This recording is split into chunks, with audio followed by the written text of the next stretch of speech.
Stand by to launch FanStream Sports. 3, 2, 1. Let's start. Hello, sports fans. Welcome to FanStream Sports. Nothing but pure sports. This is the JP Show. JP, it is so good to hear you back on the air. Stand by. Now, here's JP. All right, welcome into a Thursday edition of the JP Peterson Show here. As we got lots to get to. We got a new lineup here for you as well. Nick Geddes from On3 Sports now will be joining us on Thursday as he's had a schedule adjustment, and Timmy will be joining us on Fridays. So good morning to you, Nick Geddes. How are you? I mixed emotions, I guess, how I'm feeling this morning because we all saw what happened yesterday, and I know we're going to dive into that. But, yeah, doing as good as you possibly can after getting hit with news like that and coming off of Valentine's Day as well. How was your Valentine's Day? I'll ask you about the positive stuff first. I'm not a Valentine's Day guy. Shocking development. Shocking development, right? Shocking development. No, we went to that dog park that's underneath the Selman over there. Yeah. Smelly. What is it, Meridian or whatever? Yeah, I'm not a big fan because there's no real grass, no water, not a huge fan. Well, we went over there. People never pick up the poo, like never. Yeah, I picked up the poo. Riley dropped two. Right. You double douche you? Double douche in a bit, like 30 minutes. I picked them up. And then we went over to Fresh Kitchen and got pickup, and then took like over an hour to get home because this was all like around like 5-something, 6-something. Poor planning. I'm just gonna say that. Yeah, that was not a good plan. And by the way, the kicker, for the most part. Have you seen the movie Marley and Me? Yeah. Mm-hmm. Okay, I've never seen the movie. Casey had never seen the movie, and I don't know why we decided to watch this movie last night. Mm-hmm. And as an owner of a yellow lab, that movie should be illegal. It should be illegal for watching. When I tell you I was boo-hooing, legit. Yeah. Not a great movie to watch. Yeah. What are you doing? That's a terrible plan for Valentine's Day. Terrible plan. By the way, I just have to show you this. We had a little photo shoot this morning. Ooh. She was just look at her hugging the pillow. Little Tally. So for those listening on radio, it's just a shot of Tally, the Wonder Dog, looking spry on her 7th birthday. 7th birthday. It is her 7th birthday, yes. We always do it the day after Valentine's Day or around there. We don't want to do it on Valentine's Day. So, yeah, her 7th birthday. What is that, 49 in dog years? Journalism majors are not math majors. So hopefully we get at least 7 more. Yeah, big shout out to our friends at Blue Pearl who charged us $1,500 when she was a baby, telling me she had a heart murmur and she was going to die before she was 2. Oh, so shout out to the folks at Blue Pearl. You didn't get me for the other $5,000 though. Not a big fan. We just come out of the gate with all this like sad news almost. I know. I digress. And we got to get to the Kansas City stuff right off the top. It's this. I think you and all of us have always wondered, when's it going to happen, right? Every time I watch these huge parades, and I don't, it's not in the front of my mind, but it's always in the back of my mind. Like, when is this going to happen? When is this going to happen? And here we go in Kansas City. And boy, from the information that I've read, we as a community dodged a bullet. This could have been so much worse if not for the brave people that did not run away from the shooter, that tackled the shooter and got the gun. Didn't think twice. Someone with a live gun shooting people got about 12, 13 shots off, I think, and before they were tackled to the ground. And, the only thing that was missing was swift justice.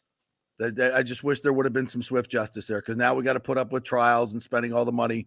We know who did it. We know who brought the guns. We know, just, pick up the gun, take care of business.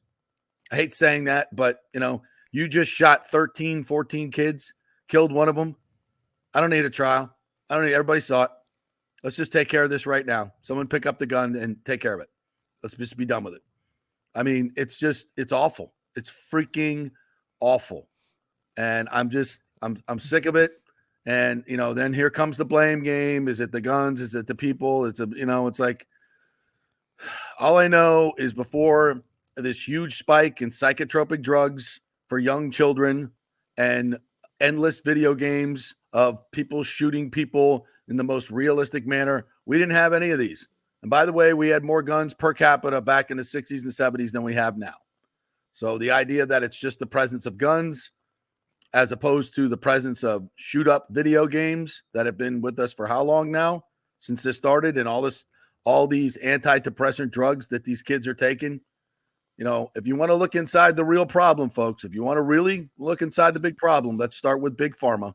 We'll start with Big Pharma. Then we'll start with Hollywood and video games and all those other things. Nobody wants to talk about those things. They want to blame other things for political reasons. And I'm not saying that's the sole reason, but for my money, I've lived in a world where we didn't have this.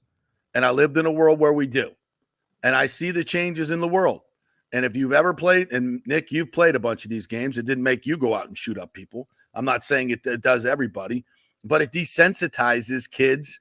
My kids played them. You know, the first time I played Call of Duty, I was like, what the hell is this? What? My God. And nobody talks about it. Nobody talks about it. It's just, you know, it's just, oh, yeah, you just pull the trigger and the blood comes out. What? I guess my experience is different with it because, you see, my mom did not allow me to play these games when I was a kid. Like, I couldn't even have like rated T games. Way to I go, couldn't Mom. even have rated T games. Now, I have played these games, obviously, as I've gotten older. I mean, I don't know if there's I don't know the correlation to that, you know, necessarily, but I will just say, like, to the whole situation that happened yesterday and how this continues to happen over and over and over. And like you said, it's at the point now where you see a large group of people and it's in the back of your mind. Yeah. It's in the back of my mind anytime I go anywhere. I go to the movie theater, I'm always looking around me. Yeah. You always doing that. You better be. You go to a church, I mean, it's the same thing. I mean, we had a shooting at a church, what was it, in Texas on Sunday, I think. Yes. We've had since Monday or since Sunday, I can think of like 3 mass shootings we had. I think we had one yesterday, legit in Miami Gardens too, at a mall on top of this. So it's just, it's sad and unfortunate that the country we live in, that we all love to live in, we have some deep, deep issues, deep-rooted issues. And what I hate the most, it's only getting worse. It's only getting worse. And what I hate is something like this happens, and then everybody, you know, gets on the X platform, and everybody's got their opinion on what needs to change, and it turns into everybody just bickering at each other, hating about each other, a bunch of stuff that honestly nobody's wrong necessarily. No, it all contributes. It all contributes. There are too many guns, that's for sure. Yeah. But unfortunately, you can't just snap your fingers and get rid of guns. Yeah, but if you try to do that, only the bad people will have guns. That's just idiocy. Yeah, you got to have some brains when you tackle this problem. But yes, too many guns, too many video games, too many psychotropic drugs, no law and order whatsoever in these big cities anymore. There's so many issues that we have, and you know, and this is not racist or anything else, but when the rest of the world is emptying their jails and their insane asylums and sending all the worst people up through an open center, when we have gang members, as Thomas Casper pointed out, when we have gangs now there's gangs coming together in New York and Boston and the New York corridor.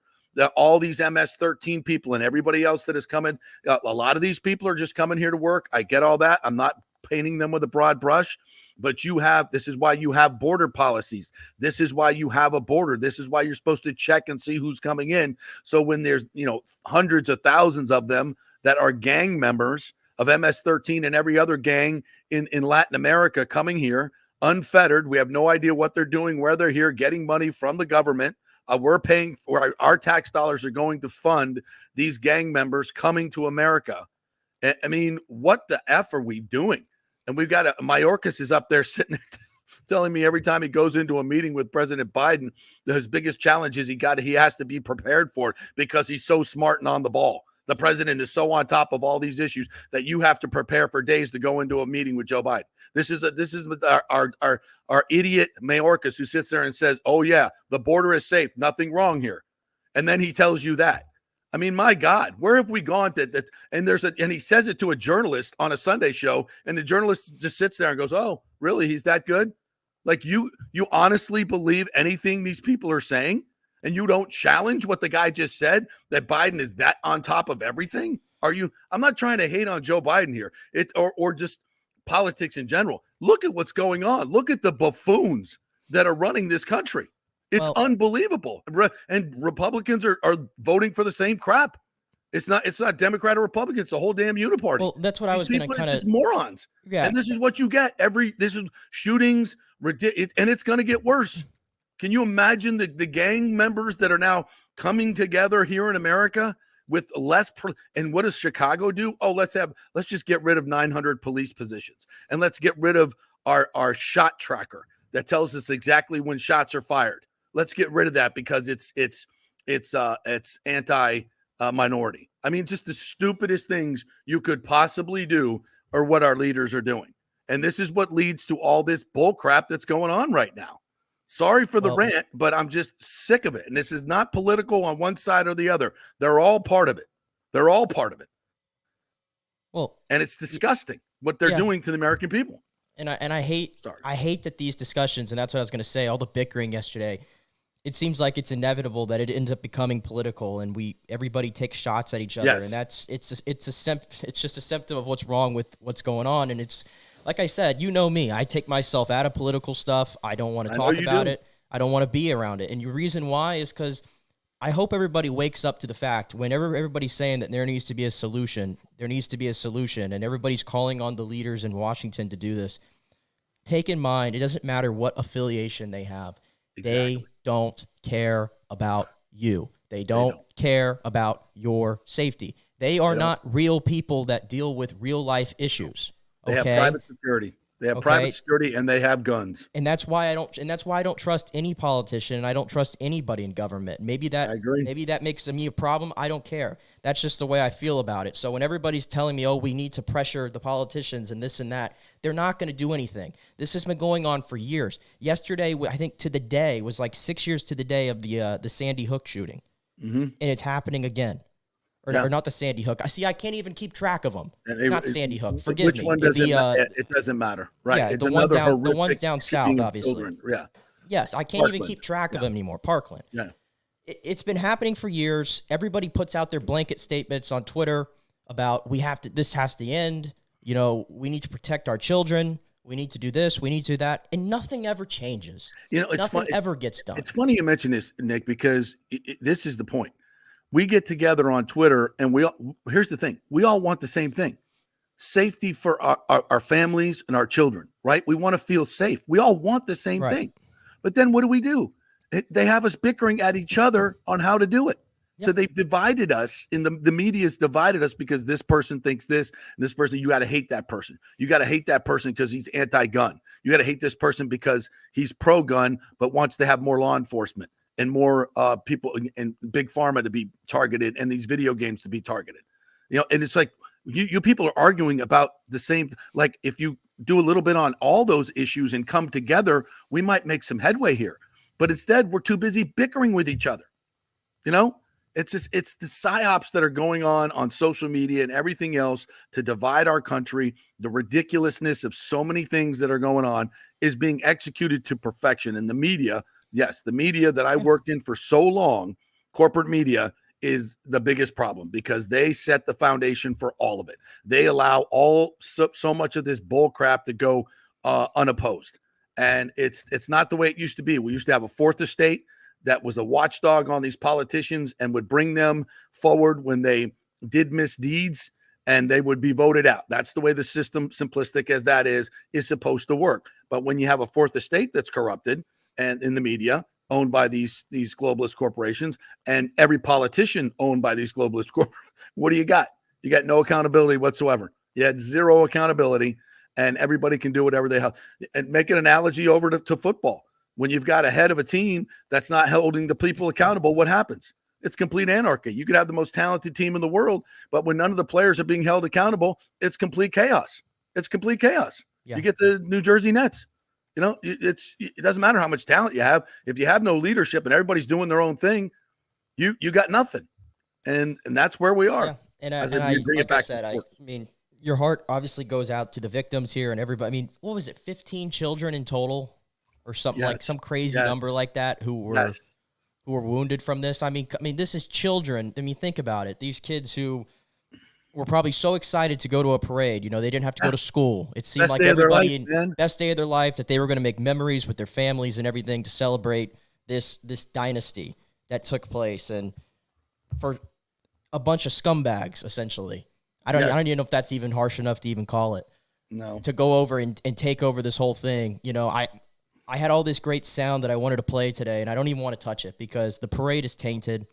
You know, I wanted to talk about how Travis Kelce stole the show, trying to sing Garth Brooks and everything. I wanted to be able to laugh about that. Well, we might have to do that anyway. And maybe at some point, maybe at some point we'll get to that. Yeah, I want to get back, because if all we do is come on here and bitch and moan, the bastards win. You know, we're going to go forward with our lives. We're going to go forward with the wonder of sports when it presents itself, the good stuff that happens. We're going to go forward with that. We're not going to cut it just because these bastards want to steal our joy. We're not going to do that.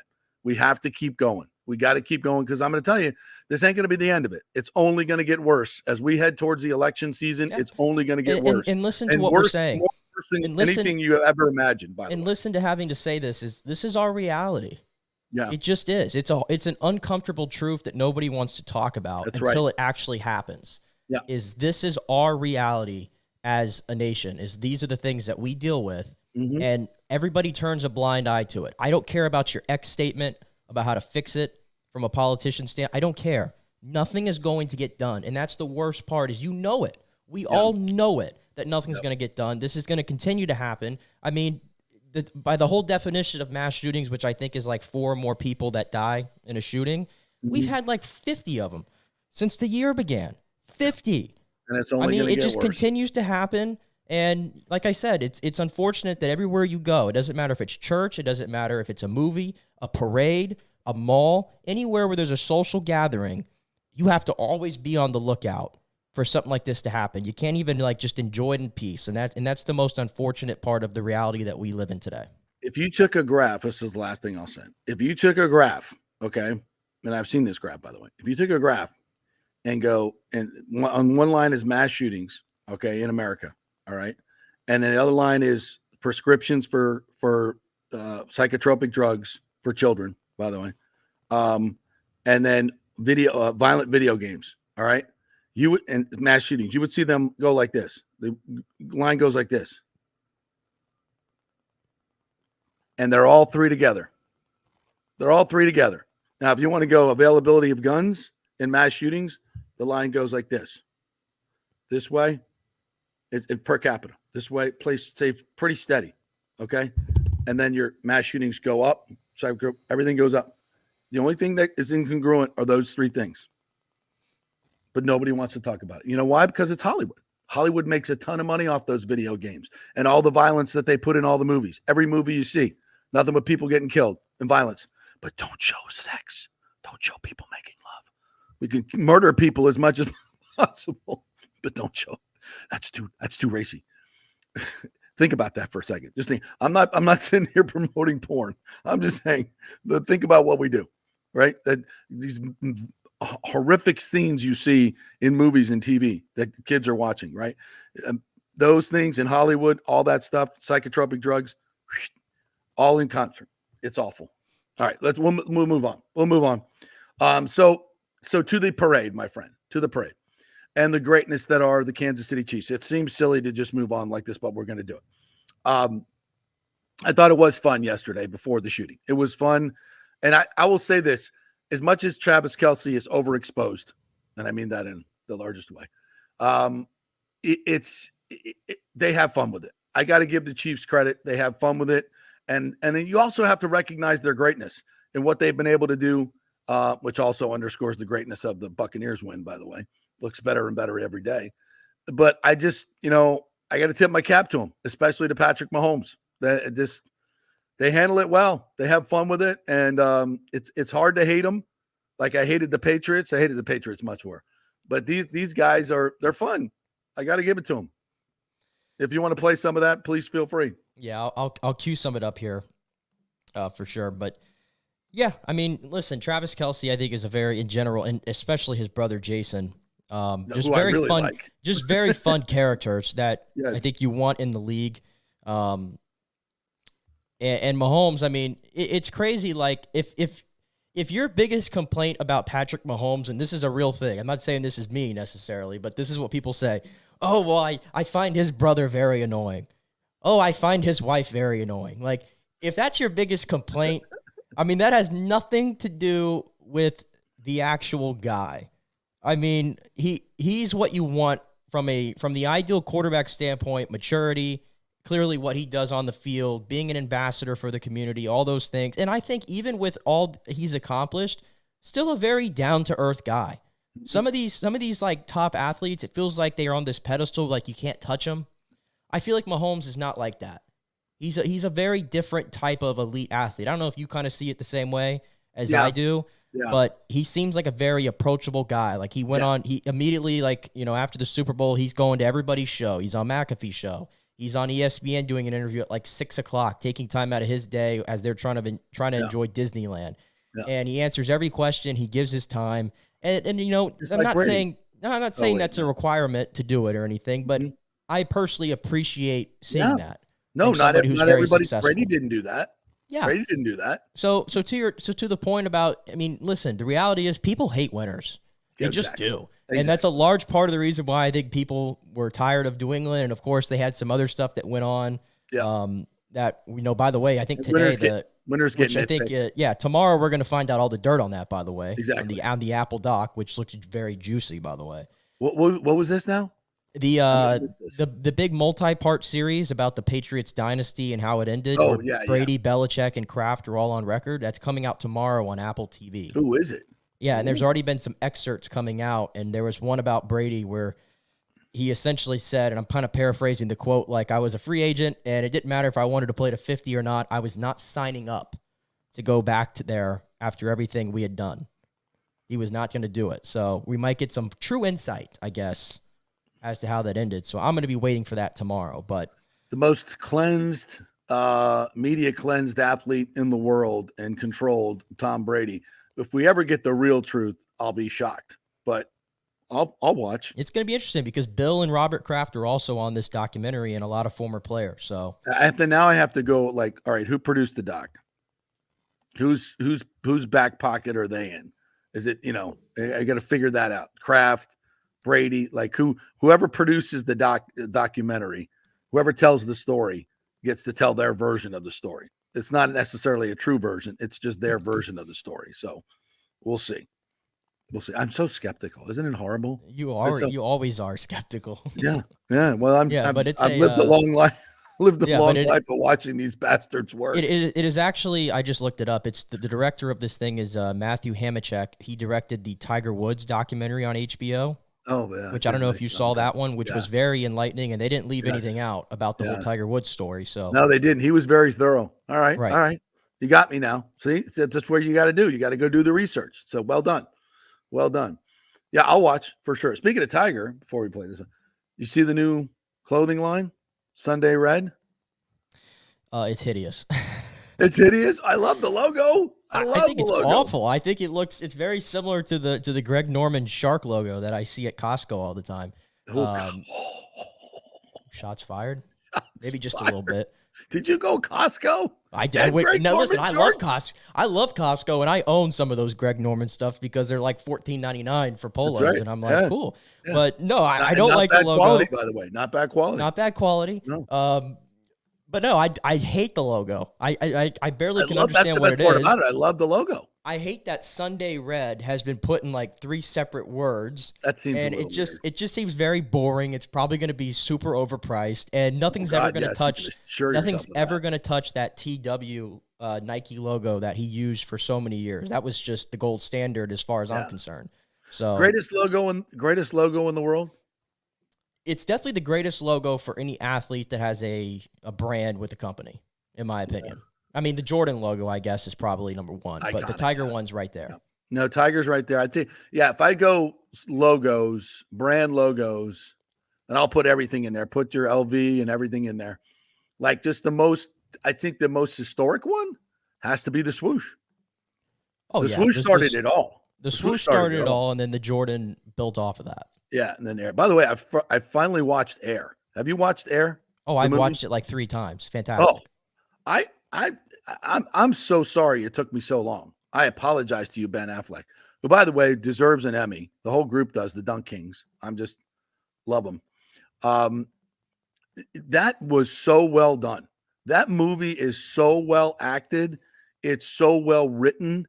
The speeches in that movie from forget the actress's name, from Jordan's mother, the woman who plays Jordan's mother, is just fantastic. And then Ben Affleck and Matt Damon, the fat Matt Damon, is so good. And by the way, I met Sonny Vaccaro a few times, and next time we'll have Z on next week. We'll talk about it. Yeah. By the way, the actress's name is I looked it up here to get it right. Viola Davis. Viola Davis. I thought that's who it was. I didn't want to say the wrong name, but she is obviously one of the great Oscar award winning, one of the greatest actresses of all time, and she just plays her so well because, you know, as the stories go, she was such a strong woman. She was in charge. She literally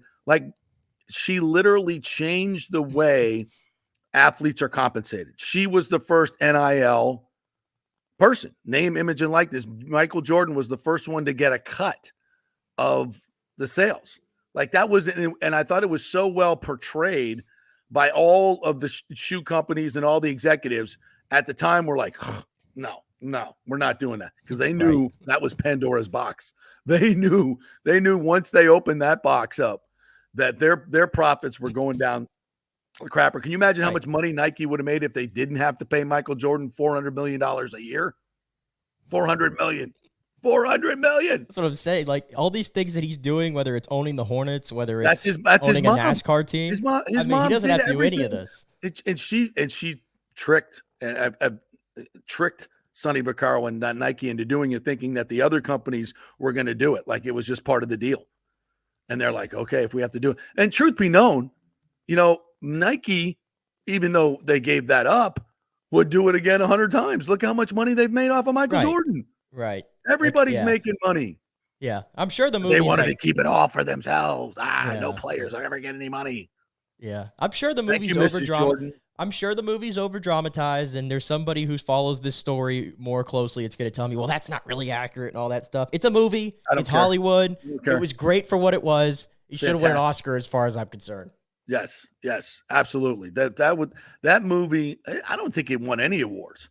That's the best movie I've seen in forever. Yeah, we're too busy giving the awards to these movies that nobody's ever heard of that, you need to like really sit down and concentrate and sit at crisscross applesauce to concentrate on. That was like, and especially when you watch a movie and you know the outcome, like, I know he signs with Nike, but they create such drama throughout it. You're like, is he really going to, like, yeah, he's going to sign. We know this. But that's how good the movie is. It brings you in so far that you're doubting the outcome that you know is going to happen. Right. And it's like that when you can create drama in that situation, that's phenomenal writing, phenomenal producing, phenomenal everything. So, kind of how I feel about the whole Miracle story. I think that movie is fantastic as well. I'll watch that every single year, and I know how the result's going to end, but it takes me on this like crazy ride, and it throws the drama in there and these little like stories in there. Yes. It's beautiful.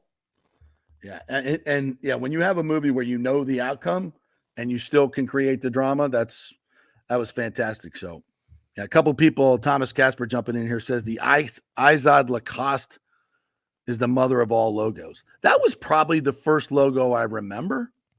The Izod one, as far as a clothing line. It's got to be long before I was on this earth. Yes. Yeah. That was like late 70s, early. I would imagine people said the same thing about what, 80s. like, I'm just thinking, like, people probably said the same thing about Nautica, right? Because that's a logo that everybody kind of recognizes too. Yeah. But yeah, Izod was probably when that was a European brand.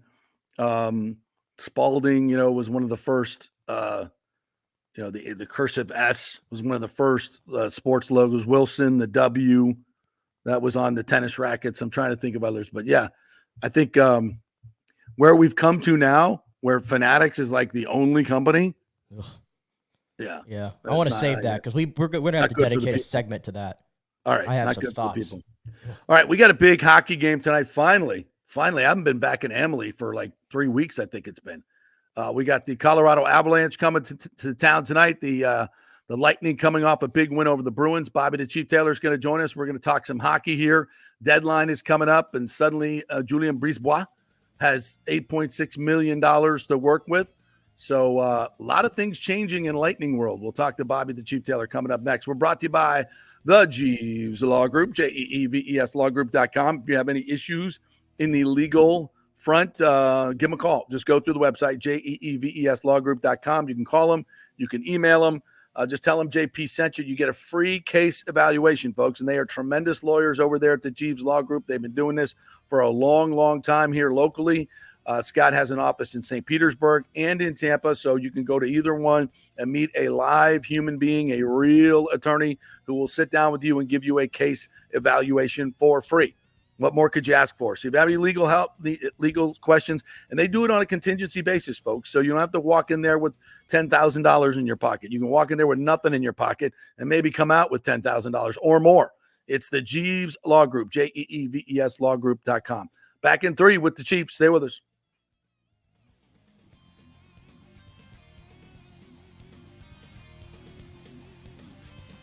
JP here for my friends at your local Synovus Bank, and I do mean friends, and I do mean local. One of the local managers in Tampa is John Acosta, big fan of the show, and I've known him for over 40 years. He's been in local banking since 1983. You talk about developing relationships. You don't stick around for that long unless you're doing things the right way and have a great reputation, and that's the focus company-wide at Synovus. Big enough to handle any complex international transaction, but small enough to answer the phone when you have an urgent question about your business or personal account. And for personal accounts, they have a very easy app that works great.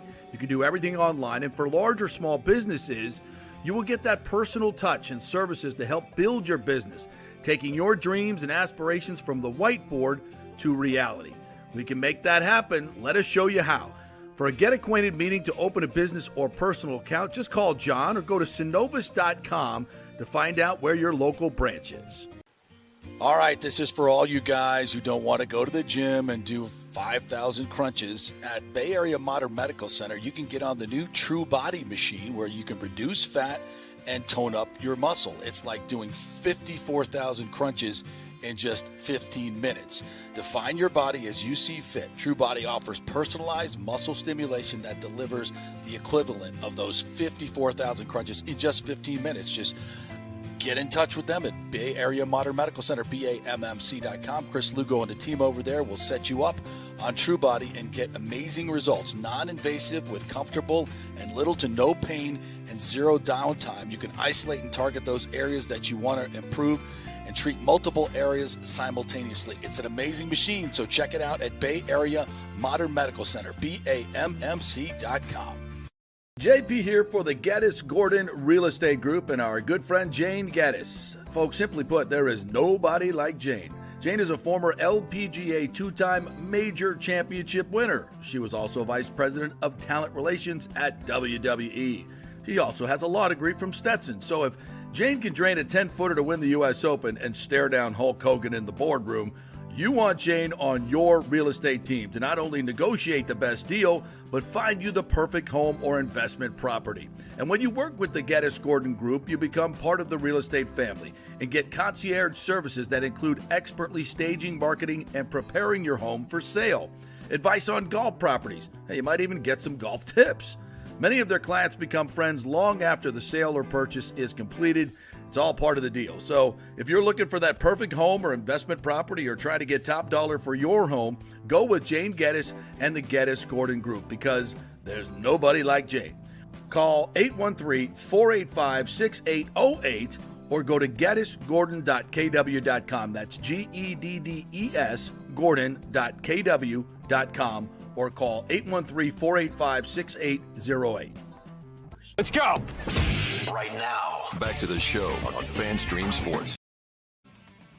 All right, welcome back to the JP Peterson Show, brought to you by Bay Area Modern Medical Center, BAMMC.com. Chris Lugo will be on the show tomorrow, answering all your medical questions. If you have all the crud that everybody's been going around, he'll give you some tips on how to boost up your immune system and fight it all off. So Bay Area Modern Medical Center, BAMMC.com. Go to the website, get your appointment right now. All right, we got Chief on. The Chief is aboard. What's up, Bobby the Chief Taylor, Bolts analyst, Valley Sun Sports. What's up? How are you, my friend?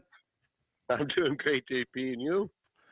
We are good. We're ready to get back in our barn tonight. It's been 3 weeks since we've had a home game? It's crazy. It sure seems like you've been a lot longer than that, but I guess not. No, it's been quite a while. I know from the break and then that. Geez, I'll tell you what, it looks like, okay, when does training camp start? We've been off for so long. Yeah. Yeah.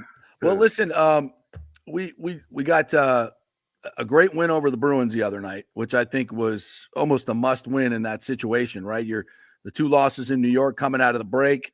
You get the 2 points in Columbus, but that was kind of the measuring stick night that we wanted to see how this team was going to play moving forward. And I thought Vasilevsky played perhaps his best game.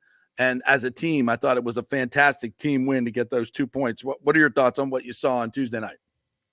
Yeah, Vasi was tremendous. You know what? And you know what, JP, the penalty kill was incredible. Yes. I mean, yes. Boston had 6 power plays, and they didn't get anything on them. They really limited the number of shots they had with the power plays, Boston. So those were the 2 areas. And Vasi, you know, I mean, he doesn't play like that. It's not a win. But the thing for me is that you got some really good penalty kill, and you got some really good goaltending. Vasi, to me, looks like vintage Vasi. He's that rest probably did him good, and I think those 2 games under his belt did it real well.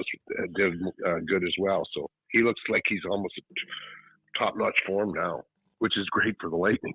Yeah, it is. It's fantastic. And, you know, Sergei was also playing on the penalty kill, and I think a lot of fans are wondering how much are we going to miss him down the stretch? And, you know, the team played pretty well without him going into the break. So that's the question to you. I mean, he does so much for this team. Will we be able to replace those minutes and continue to win at a high level?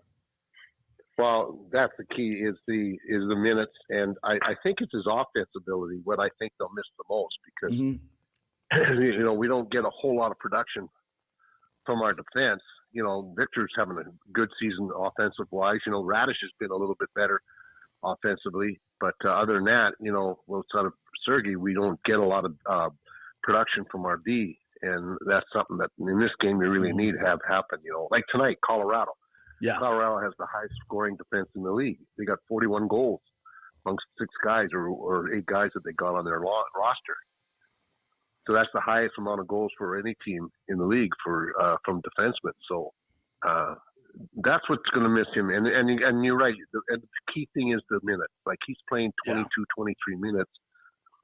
And I know when you see guys that are used to playing 14 or 15, now they have to play 17 and 18. Sometimes that exposes them. And, you know, they're not able to handle that extra time. And that's a big factor right there as well. Chief, I don't know what else we could say about the play of Nikita Kucherov that hasn't already been said. I mean, it's every night, right? You just expect this guy to just stack like at least a point, 2 points, 3 points, 4 points in some situations. And, you know, we sit here right now, I mean, 90 points in 53 games for him, and that's only been done by Lemieux, Yager, Gretzky, and that guy McDavid over there in Edmonton in the last 30 years. And, you know, we know scoring, like, while it's on the rise, obviously, in the modern game, but it's nothing like it was, obviously, when Gretzky, Yager, and those guys played. I mean, did you ever think we would ever see a stat like that associated with players that are playing in today's game? And I mean, he's just got to be the MVP, you'd think, right? Yeah, I mean, a key thing for that, you know, one of the things that, like, for me, McDavid is a hell of a player, don't get me wrong. But, you know, up until this year, they never won with him, and you know, and their record wasn't that much different when he wasn't in the lineup, which was not very often. But so that's what I determine what an MVP is, guy that when he's out of the lineup, you know, your team just does not do anything. You know, like that one year that Taylor Hall played for New Jersey, he won the MVP because, you know, he himself had 60% of the goals that Jersey scored that year. So that's what I like about it. But Cooch never gets mentioned in that. I don't understand that. I mean, that just kind of proves to me that a lot of people up north, especially the press, don't watch this team very often, because we see him every day, and there's always something that amazes you almost every game. Like, how did he do that? Yeah. You know, and he is just a tremendous player. And you know, and his stats are proving it. You know, players will tell you that's the ones who should determine the most valuable players. Exactly. Because they know who the hell is and who isn't. Yeah, that's why he was the first pick in the All-Star game. That shows you a little something about what those players think about him. Bobby the Chief Taylor joining us here. Chief, I was watching NHL Tonight the other night. There was a great discussion going on about the importance of offensive defensemen in this game. And part of the discussion was like, there's so much, you know, the game is so wide open these days. If you don't have the defensemen supporting your offensive attack, you're just not going to be an upper echelon team. You know, you look at some of the, you know, Cale Makar, so many great defensemen and their abilities. And Sergei certainly falls in that case. That's why the Lightning paid him so much money. So moving forward, does Brisebois, with this $8.6 million that he can now play with the long-term injury to Sergei, that money goes on the shelf. They can use it now if they want to. Does he go out and find an offensive defenseman? Does he find a stay-at-home guy? What do you think? And I think he's going to make some moves. What do you think is going to happen in terms, and is that true about the defenseman? Well, yeah. I mean, the key thing about defenseman is moving the puck, you know, because everybody uses that stretch pass. You know, they pass from behind their net to the front of the net of the other team, that type of thing. So you need a really good, strong passing defenseman. And because that moves the puck, you know, and it also creates more speed too. If you got a guy back there that doesn't hit the pass, you know, if the pass is in his skate or it's ahead of him and all that, that slows your team down big time. Passing makes your team fast and faster, and I think that's a key thing back from coming back there. I think they need a number 2 center. They don't have a number 2 center. They keep saying, you know, everybody keeps thinking Cirelli. He's a terrific number 3 center, but he's not. He can't. His offense isn't good enough for a number 2 center. You know, you got to have a guy that's getting you 25 goals a year. You know, and Cirelli's his highest was 19, and that was about his 4th year in. And that's the key right for me. You know, and I think what happens is you get a guy like that is so good defensively and penalty kill and checking the other guy's top line and doing that, and then you put him in that number 2 thing. You know, you want him to be a little bit more of a scorer. Well, the strength of his game might be lessened because of that fact that he's always pushing and straining to become that top second offensive guy. Interesting. And, you know, so I think that's a bigger need than the D, because we missed Sergei for 17 games, and the D played pretty well. They did all right. You know what it is, guys, too? You know what, JP? We've talked about this, and it's kind of a weird thing, but you need that offense to get to the playoffs, but in the playoffs, you need that defense. You know, good point. Teams, yes. You know, if you take a look over the years, teams that are getting into the playoffs and going deep in the playoffs, all around the worst would be around the 10th or the 11th in the league. You got to be in the top 10 defensively. We're still 23rd. That team defense has to improve for us to not only get in the playoffs but also to go further in them. Would you move Stamkos back to center? Well, I'll tell you, yeah. As your second line center? Heck yeah, I would. I mean, for me, you need something back there. You know, they play well. You know, don't get me wrong. It sounds like I'm really downing on Cicerelli. I'm not. I'm just saying that sometimes it's a different role. To do something different with them. Then the role that he's really, really good at suffers. Right. And, you know, that was what made the Cup team so good, is the fact that each guy knew exactly their limitations and knew exactly what they had to do, you know, like the Gord, Goodrow, and Coleman line. Right. They chipped in with offense, but their whole thing was to make sure that you play in the other team's end, their forecheck, their defense. And that's what, and you know, when they scored, that was a big bonus. So that, I think, is what's something right now that these guys have to understand what they can do and what they can't do. And I think that's one of the things that's kind of been troublesome for them in order to get their defensive rankings down, you know, or up, so to speak. Yeah. You know, to get below, you get around the 10th or 12th or 13th in the league, you know, and that's really has to. you know me when I keep telling you, it's like pool. It's not what you make, it's what you leave. Yep. And and if you're leaving a lot of goals open on your game, you you rely on your goalie a heck of a lot, and he has to be the best. We've seen Bassey at that level, and I think he's getting there again. Yeah. So when you add all that up, I mean, at this point, 55 some odd games in, and anything obviously can happen when you just get into the tournament. But do you view this Lightning team as currently constructed as one of those contenders with some of the issues? I mean, I say all the time, I don't feel like they have enough. I mean, the depth guys they brought in, they're obviously here on cheaper contracts because of the cap being what it is, but they don't seem like they get enough secondary scoring from those guys. And you kind of mentioned it, that third line that you used to have. Those guys used to put the puck in the back of the net as well. Some rookies playing on the defense. Do you think right now that they are among the Stanley Cup contenders? Well, I think when you take a look at this team, they've been there, done that thing comes into the fact. But again, I know defensively they have to be a lot better as a team.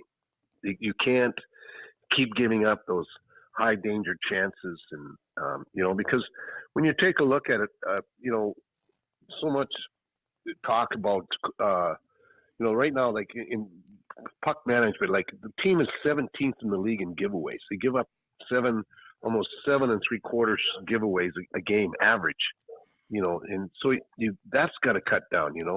I mean, they're good on even strength. They're in the top 10 in even strength goals. They're the number one for penalty kill, power play in that. And everything in offense is fine in a sense. They're right in the thick of things.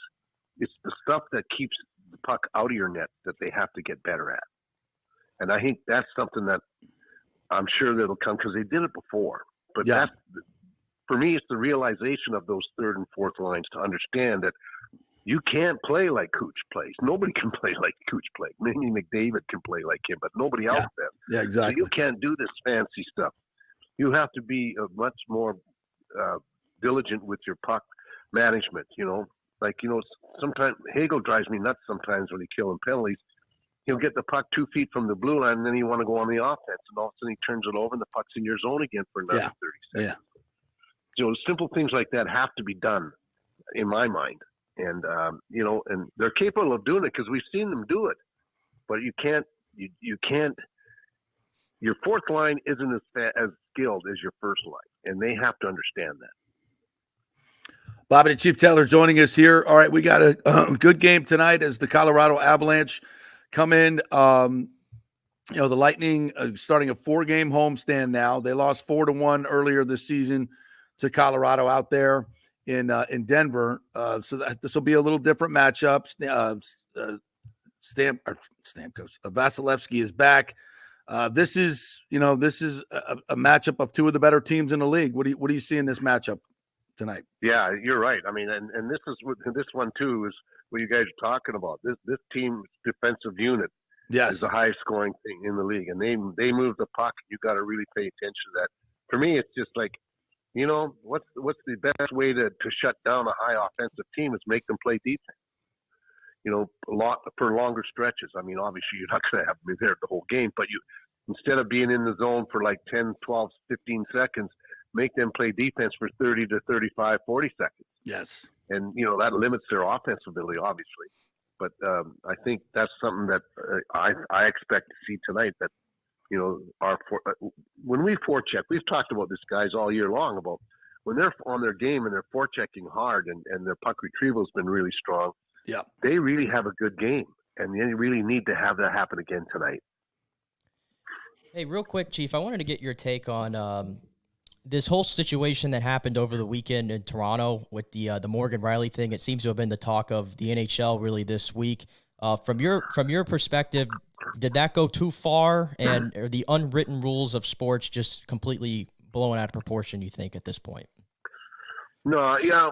I mean, Morgan Riley, really, this is a guy that has his gloves taped on. He never drops his glove if he wants to do one. Right. But, the kid, wanted to score, so he slaps it in there. You know what? You mark that down in your memory bank, and you could get even there. But right at the time, I mean, I know you're frustrated because you're losing and lost, but really, I mean, these guys here, like, for instance, and all this dancing and stuff that they do after a game and jumping around and all, I mean, after a goal, rather, okay, fine. I mean, that's the way the sport is. So that's what I couldn't understand what Riley was so upset about, other than they lost the game. But doing that's the dumbest thing I've seen in a long time. I mean, the celebrations, for instance, we're starting to celebrate like every guy in football does when he scores a touchdown, and that kind of doesn't sit too well with the guys that get scored on. But for me, I don't understand his thought process there. It was an empty net goal. Yeah, he took a slap shot there. So what? What if the guy did a spinorama and then just backhanded it? I mean, I will say you could act like you've been there before. You don't have to do that. I agree. The kid should have done that. But the point is, Riley was dumb enough to go. Yeah, he took the bait. I mean, really? Yeah. Well, and then just don't. I mean, do you need to use your stick to try to decapitate the guy? Well, go over there and hit him. Board him. Whatever. You don't have to take your stick and put it up by his head. I mean, that's the thing, right? It's a weapon. Come on. Well, but think about that the guy when we were playing just the other day that cross-checked that guy right in the face and he got he never got that penalty. Remember at the end of behind the net there, it was the Russian kid. I forget who it was that came in after him and he cross-checked him right in the face. Yeah, this is becoming more commonplace. What are we doing? Yeah, but I mean, think and then they call 3 penalties. On each team, different penalties, right, for touching the guy. And you cross check the guy in the face who could be eaten out of a straw for the next month if they got him really good. Yeah. But you touch him on the hands. Oh, that's hooking. I can't understand this game. I don't get that. JP. I talked with the referee that Don Koharski told me. He said, because he used to get mad at me because I'm not the greatest fan of referees, but right, of course. And he says, Chief, you got to keep after these guys just because the way they're calling the game now is just terrible. Yeah. And this is a former referee telling me. Yeah. So I mean, it is. I mean, you can't take. I don't know. I know I'm old school, guys. I know I am. But the thing is, this is a tough game played by tough guys, and right now. That's not in the cards right now because you don't have to be. Yeah, there's just got to be. I mean, the way they protect some of these guys, you just breathe on them. It's like that's a penalty, and nobody knows what a penalty is anymore. And that's the key. Yeah, nobody knows it's one of the most frustrating things about the game. I have fans that are new to the game, and they tell me all the time, it's like, I don't understand what's a penalty and what's not. And I tell them, I said, you know what, hon, I spent the first 15 years trying to figure it out myself. And then when you ask the players, you know what they tell you? They don't know either. They don't know. So if the players don't know what's a penalty, stop worrying about it. Just did they call it, shake your head, and see how they do on the power play. That's about, I mean, you hate to say it, but that's kind of the way it's gotten, right? Big time. Yeah. I mean, it's like, Phil and I get going on it. And sure. Martini's like Mondays. Saying, yes. Oh, yeah, we get it. And for me, it's just like and when we played, we knew every referee what he did and what he didn't do. Right. We knew and their what wife's you name. had to do and what you couldn't do with this referee. Yeah. And now you have no idea because these guys change their mind. One time it's a penalty, the next time it's not. Yeah. That's the thing. Or it's a penalty against one team and it's not a penalty against the other team. It just doesn't add up. No. And before we go, speaking of penalties, the Lightning, as they sit right now, have the 5th best power play in the history of the NHL. Like from a number standpoint, or just below 31%. And I think it's the 79 Oilers or 84. One of those Oilers teams that has the best of all time at 32.4%. John Hill just brought it up in our comments again. So they're at the 5th best power play in the history, obviously number 1 in the league. This power play has been absolutely lethal, and it's getting better. Why is it better even this year than it was? Just because Cooch is shooting the puck more and he's more dangerous shooting the puck? Yeah, I think so because I mean, he's a tremendous passer. Don't get me wrong, but they play for that pass, and when we're struggling on the power play, if you watch, before the break even, guys were just really paying attention to Stammer because they know, he's going to shoot. And why wouldn't he with that shot? Yeah, and and so they never played Cooch to shoot because he would always pass. Now, what you do is I always liken it to it, and Phil gets so mad at me when I say that. Well, those two statues out front. When they put up the statue of Andrechuk, that really screwed up the Birds because they didn't know which one to crap on. So the thing for me is that if Cooch is shooting now and passing, you can't cheat on him now. You have to play him heads up, and that opens up everything, and that makes your power play that much stronger. Well, they're going to need it tonight against the Avs. Should be a good one. Now, I know, Chief, you're not a big uniform guy. Nick, my co-host, loves the uniforms. They're debuting their their alternate jersey, I guess, tonight, the black one. I saw it on social media. I like it. I have a very classic look to it. It's got the 3 cup years stitched in the inside, which is kind of cool. Have you seen it? What are your thoughts? Do you care? Yeah, I do too. I mean, I think too is, even if you go back to that crest that we had, from the first couple of years, that's the key for me. I think that's really neat. I like that. And that's really a retro jersey then, if you're going back to then. Yes. Because, they simplified it. Steve Yzerman simplified it. For all the reasons in the world, why he chose Maple Leaf Blue, I can't believe that happened because both still Phil confuses and me. I hate the Leafs. Still confuses me when we play. Yeah. Yeah. So any other color but that. But I think it's going to look nice, really nice. And what's really cool is they got the laces at the neck. That's what. Yes. That was common for back in the day. Jerseys, all of them had the laces up front. Well, we'll see it tonight. All right, Chief. I'll see you tonight as well. Have a great call. We'll catch up at the arena. Thanks, buddy. You bet. Thanks, JP. Thanks, guys. Bobby the Chief Taylor right there. Yeah. So are you warming up to it now, Nick? I have to say, I think so these things usually leak before they get released. So this leaked out maybe a couple months ago. Yeah. And it looked horrendous, and everybody killed it. Really, this is the jersey. But now that I see it, and this is just the pictures, but they also put one of Nikita Kucherov wearing it as well. I mean, it looks like it's going to work. It does look like it's going to work. Hockey usually is about the classic, timeless looks, and this does have that. I think the blue pops so much off the black, and then the two-tone lettering, and I think that's the difference. Remember the black jersey they debuted 5 years ago with the gradient? Yeah. Yeah. That one was just an eyesore and hard to know who was who on the ice because it was that dark gray, if you remember, was the numbers and the name. So this one has the white, and then it has that blue and black outline that makes it pop. So I'm kind of here for it. It looks like they're going to wear it 7 or 8 times here. In fact, their next 3 games, Colorado, Florida, and Ottawa, they're going to wear them. So we're going to get a good look at them. So I give it a thumbs up. I like it. I give it a thumbs up for now. Getting a few more angles of it here. They're going to sell a crap ton of them too, by the way. Yeah, they are. If they haven't already sold out. I mean, when they put the other jerseys on sale, they usually always sell out. Yeah, so here's the 3rd jersey schedule. They even have it here. Thursday, so tonight, then Saturday against the Panthers, then Monday against Ottawa. So this whole the first 3 games, they're gonna wear it. Then Saturday, March 2nd.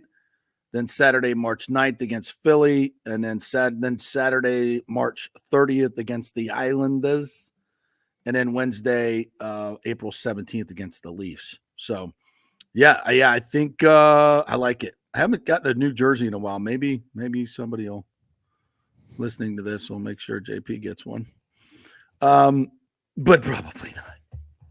But anyway, maybe I'll buy one. No, I don't buy jerseys. I don't have $300. I don't have $300 to spare on a jersey that I'll wear maybe twice a year. Yeah, saying because if I wore jerseys, I definitely buy this one. Yeah. Unless you're going to a game, why are you wearing jerseys out in public? That always perplexes me. I don't get it. I'm wearing another dude's jersey. Yeah, I like it though. I like the sleeves. The blue on the sleeves too pops.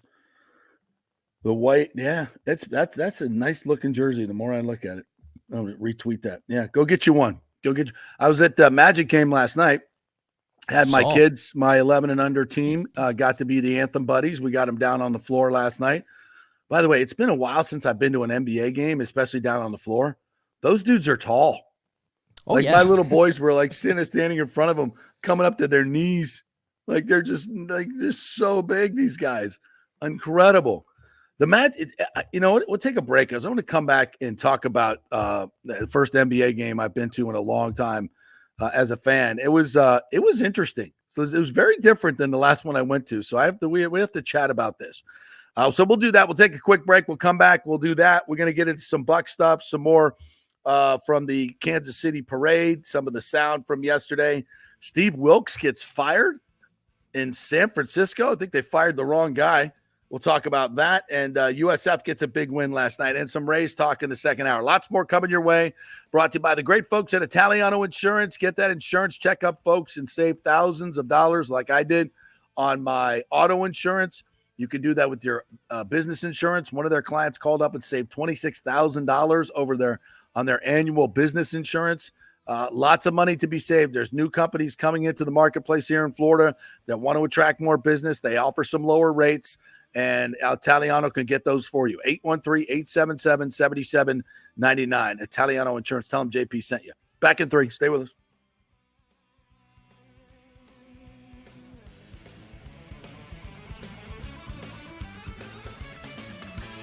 JP here for the Jeeves Law Group, Jeeves. Call for a free case evaluation, 888-9-JEEVES. That's 888-9-JEEVES. We're local. We're trusted. The law firm brings over 80 years of combined legal experience focusing on clients in Tampa Bay, the state of Florida, and national class action cases. If you're injured, get that free case evaluation, no cost to you. The Jeeves Law Group's focus is on auto, truck, and motorcycle accidents, as well as class action and consumer protection law. Scott Jeeves is a board-certified civil trial lawyer and a certified circuit court mediator practicing in the Tampa Bay area for over 30 years. You hear him on the show all the time. Great guy, big Gator fan, and great for the community. The Jeeves Law Group is a highly skilled team with years of experience that will apply their skills, expertise, and knowledge to assist individuals who have been in an accident with compensation for damages, lost wages, medical expenses, pain and suffering, and property damage. Get that free case evaluation, 888-9-JEEVES. That's 888-9-JEEVES. JP here for my good friends at Italiano Insurance, and they did it again. Once again, Italiano Insurance stepping up with the best customer service. I was in a bind. My old insurance company, my auto insurance, jacked up my rates, so I called Charity at Italiano Insurance, and she stayed till 9:30 at night until she got my insurance done. And guess what? She searched all these companies for me. I didn't do the work. She did. Saved me $1,000 on my annual premium. $1,000, folks. That's real money. And that's what you get at Italiano Insurance. Great customer service. And here's another note for you, by the way, with hurricane season up. 40% of people in Florida are underinsured. That means if you have something happen during a hurricane and you need replacement costs, you're going to get 40% less than you deserve. Can't let that happen. Call the folks at Italiano Insurance and get them to help you out in both those regards. They will save you money and keep you insured properly.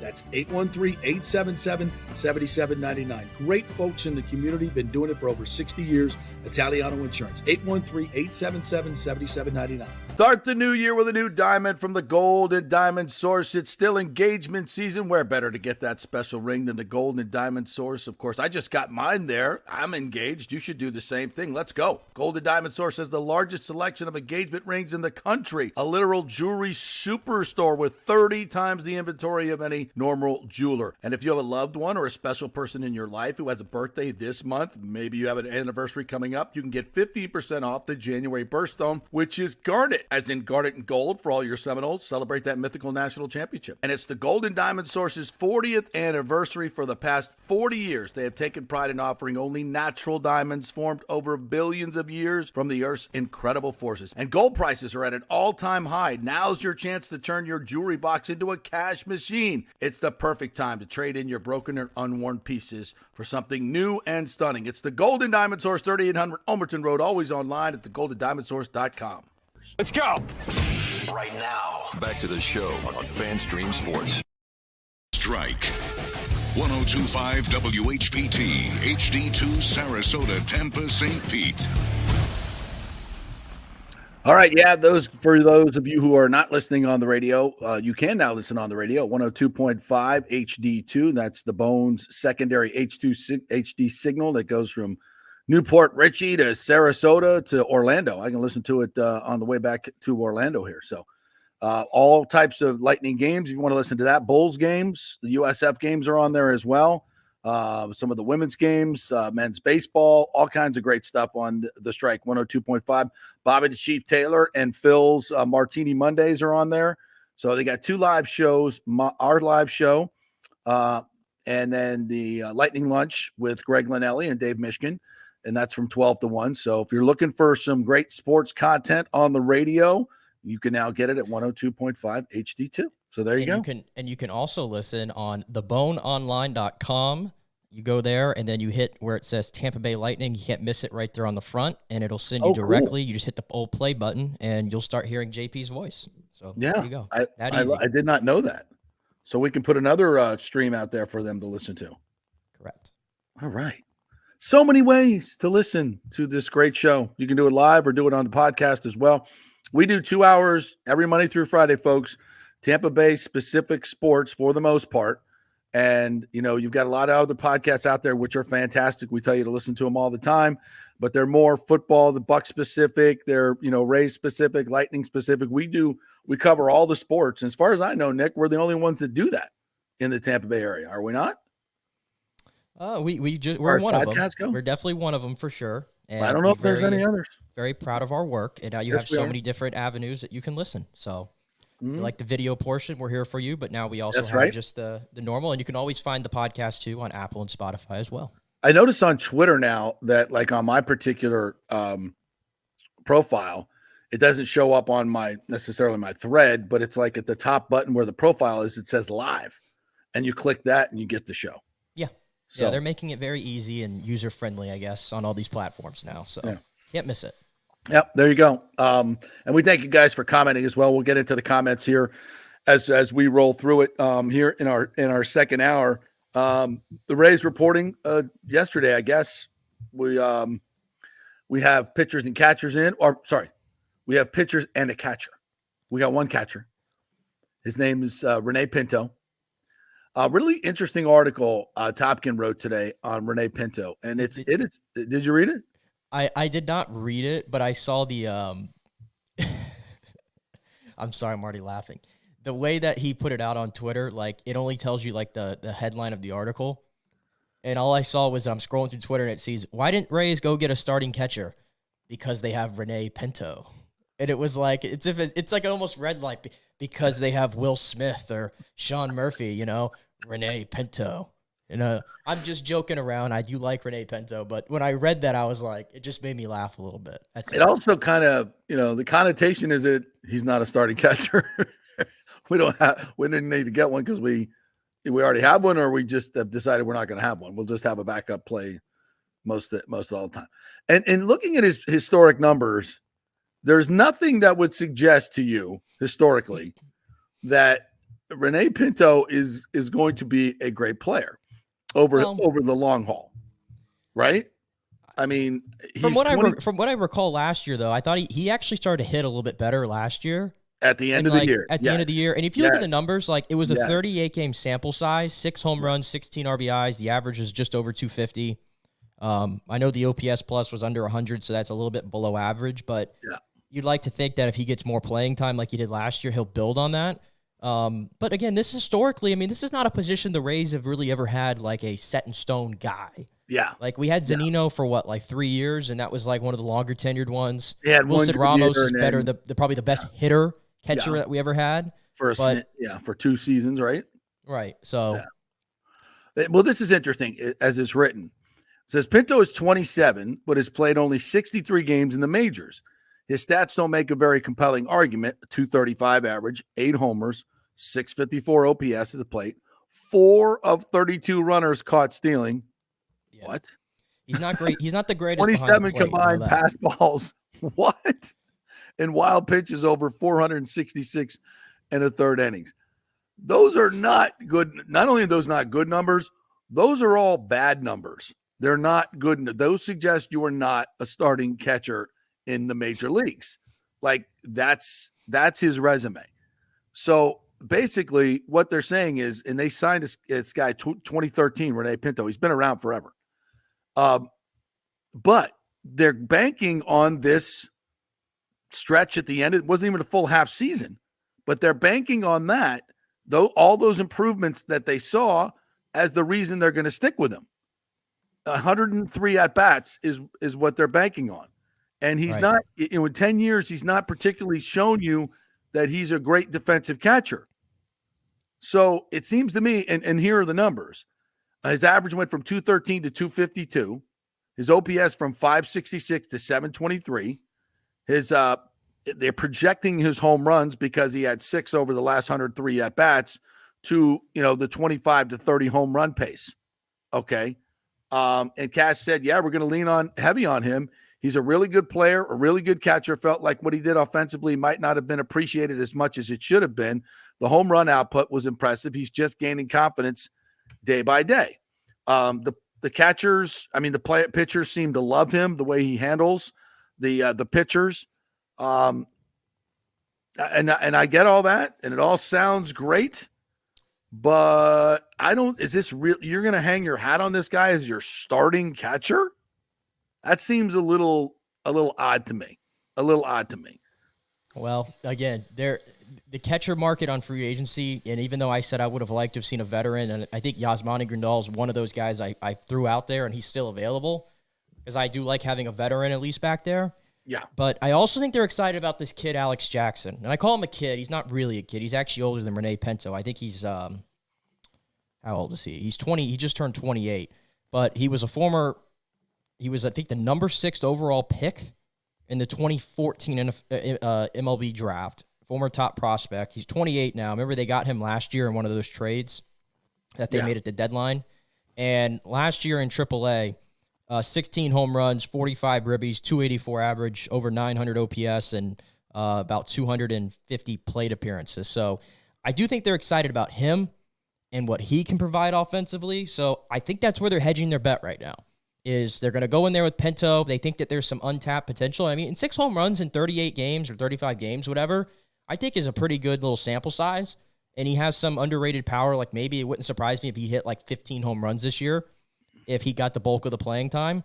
But I do think this Alex Jackson, who really hasn't had much play in the majors yet, that's another guy they're looking at, that hopefully they get him in their building, and who knows? You know how they do with the swings, and maybe they'll unlock something. Put him in the Reds factory. Yes. Right. I think that's kind of what they're going for there. And the other part of this is they don't have to spend any money on that position.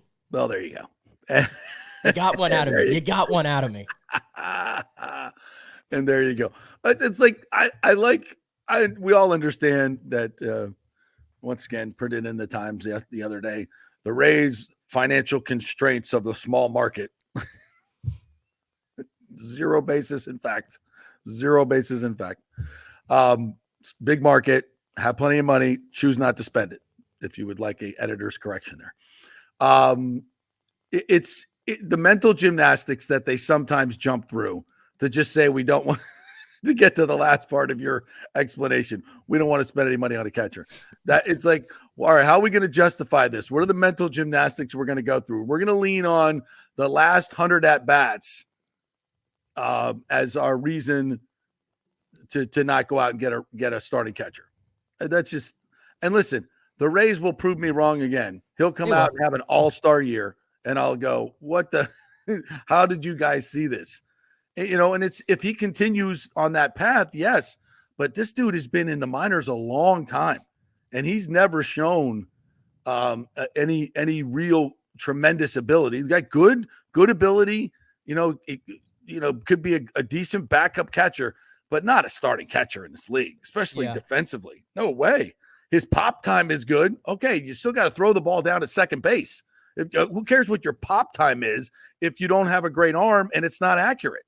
Yeah, And for those who are interested in the numbers, as you are typically, yes, when it comes to payroll, they were operating last year. I have it here via Spot Track. Their active payroll last year was at just over 93,000. 93 million. Or 93 million. My last goodness. year? Help us all if it was 93,000. Not last year. That was in 60 to 70. No, right. Last year that was their active payroll is what it's showing here. 93 million? 93 million. Their active payroll as of now is at 83 million. Active payroll can always be weird because, it's, who's on the injured list and what injured list are they on, blah, blah, blah. The guys that were playing last year, that payroll was about 70 million. The guys that were playing most of the year. Take into account that 83 million that they're sitting at right now, that has not accounted for yet all these guys who are still in their arbitration hearings. So, like, you saw that Jason Adam went to arbitration. He lost, right. So he's going to make $2.7 million this year is the number. They still have a laundry list of guys who still have to go to arbitration, I believe. So this number will more than likely get well over 90 million and probably push 100 million at the end of the day. That's crazy. And that gives me a little bit of because by the way, it's not the Wander contract inflating that. Even if you include Wander in that, and he's still listed $2 million this year, it's only 2.45 million. Yeah, it's only $2 million. And they just gave out. Let's give them credit here. They did give out a heft for them, and even for a reliever in general. They gave out a pretty hefty chunk to this Phil Maton. Did you see this? The reliever they got from Houston. Yeah, and I looked at his numbers. I'm like, what the F are we doing? You say that, but this guy's going to be locked out at the back end of the bullpen. How many career saves does he have, Nick? They don't need a closer.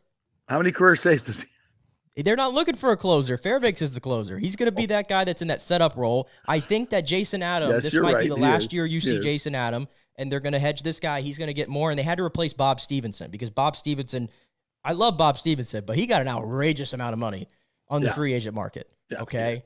And I wouldn't be surprised if that backfired. I think it was the Angels, if I want to say, or the team that gave him that, and they're desperate.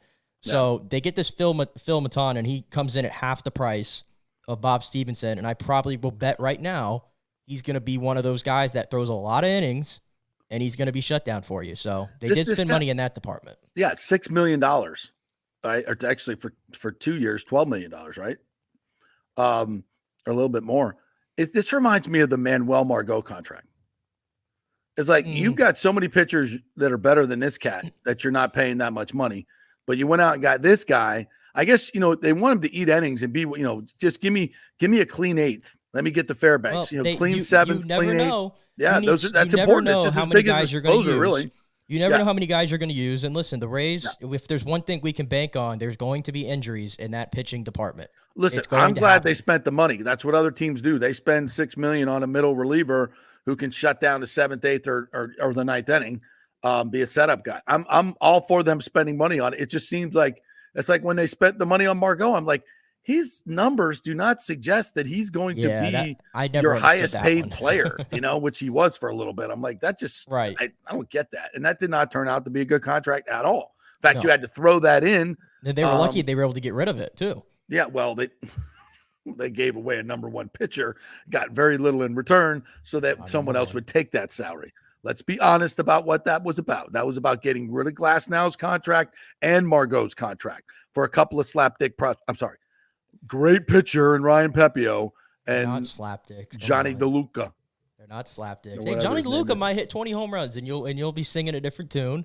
And Ryan Pepio is going to be slotted in. Give me an ace pitcher and a Cy Young nominee. Over Johnny DeLuca. Listen. And Ryan Pepio. I told you last week when we briefly got into the Rays, I don't think 2024. Allie's not impressed. Look at that. Yeah, whatever. I see her. She's listen, I told you last week when we got into the Rays a little bit. I don't think 2024 is necessarily the year that they're zeroing in on. I mean, they're going to compete. There's no doubt about that. They're going to be competitive. But I don't think it's the year they're zeroing in on. I think it's hard to ask that when you have Shane McClanahan out for the whole year. I mean, Neander said this week that they don't expect to get Jeffrey Springs back until like August, and then Rasmussen's coming after that. So think about that. That's 3 stud pitchers that you're basically not going to have for the entire year. So I think 2025 might be the year you see something different here in regards to being back in that window of competing.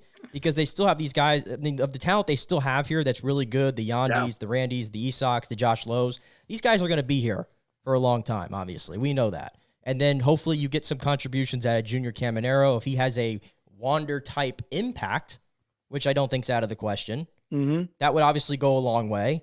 So I think 2025 is where Wander-type impact, that's a lot to ask. Well, he's a top prospect just like Wander was and is like the top hitting prospect in all of the majors right now. So we'll see. I think 2024, just enjoy it. I think they're going to compete. Maybe they'll surprise us, but I think 2025 is, I think, my best bet right now.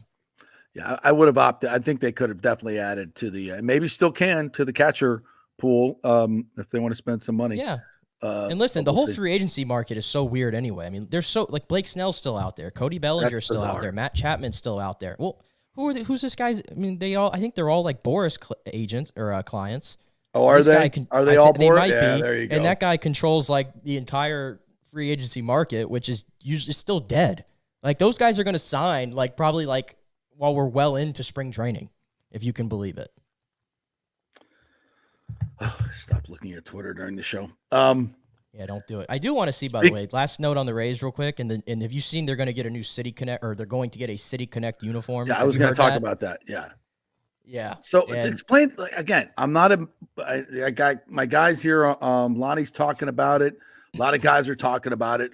What is City Connect? What explain that deal? It's like an alternate jersey. It's supposed to connect to your city. Yeah, it's an alternate jersey. Kind of like you said, it basically is very city centric. Like the White Sox, when they got theirs, it was black pinstripes and it said Southside on it, for example.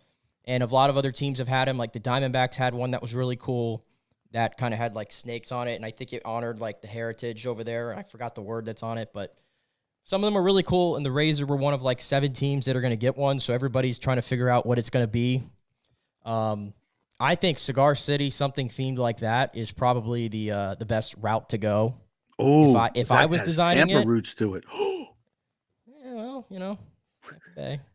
But if you want to put something Skyway themed, there's 7 season ticket holders in St. Pete are going to go nuts when they see that. Okay, all 7 of them are going to go crazy. Right? Like, how could you honor Tampa? Look at all the support we give you. Well, hell, put a Skyway themed on it. Have something Skyway themed. Somebody said something about maybe the Don Cesar. Like get like some of the historic buildings on that side and try to make something cool out of it. Yeah, I mean, I wouldn't mind. I think they have some good options. The one thing is, please don't put a palm tree on it. I'm out. If you put a damn palm tree on it, I'm completely. You lost me. That's all I ask. And please get rid of this nasty yellow. Oh my goodness. You mean that the hats are made of? The spring training hats are made of? Yes. Looks like they're wearing a lemon on their head. The spring who thought this was a good idea? Put gray a lemon pants on their head. We're wearing gray pants, and then we got the Columbia blue that pops and everything. And then we got this yellow hat with this wimpy starburst. I'm so over this wimpy starburst that they continue to shove down my throat and put on all the merchandise. It's ugly. I don't own anything with it. I never will. Like, just completely rebrand back to the Devil Rays. And by the way, it's not one of those things like... The Devil Ray logo is the coolest logo exactly around. And it's not one of those things with the Bucks and the creamsicle. Crap about the Starburst. The Starburst is like this ubiquitous, like, just meh thing. Right. It's like nothing. It's boring. You're the Rays. Show me the Rays at least have some, a Rays, Stingray. That's some type of fearsome hunter of the right. 70s. That little secondary, even that little secondary that logo they have, which is like a Stingray. Yeah. Like that goes on like the shoulder patch. I like that too. But the Starburst, man, please. And I mean, go back to Devil Ray branding, because it's not like the creamsicle thing where the Bucks play horrendous in that thing. Yeah. The Rays won like almost every game they played this year with that Devil Ray stuff, and that stuff sells. It's always sold out. Everybody wants the it. Starburst, I got nothing for the Starburst. The Rays. Woo. Yeah. Yeah. No.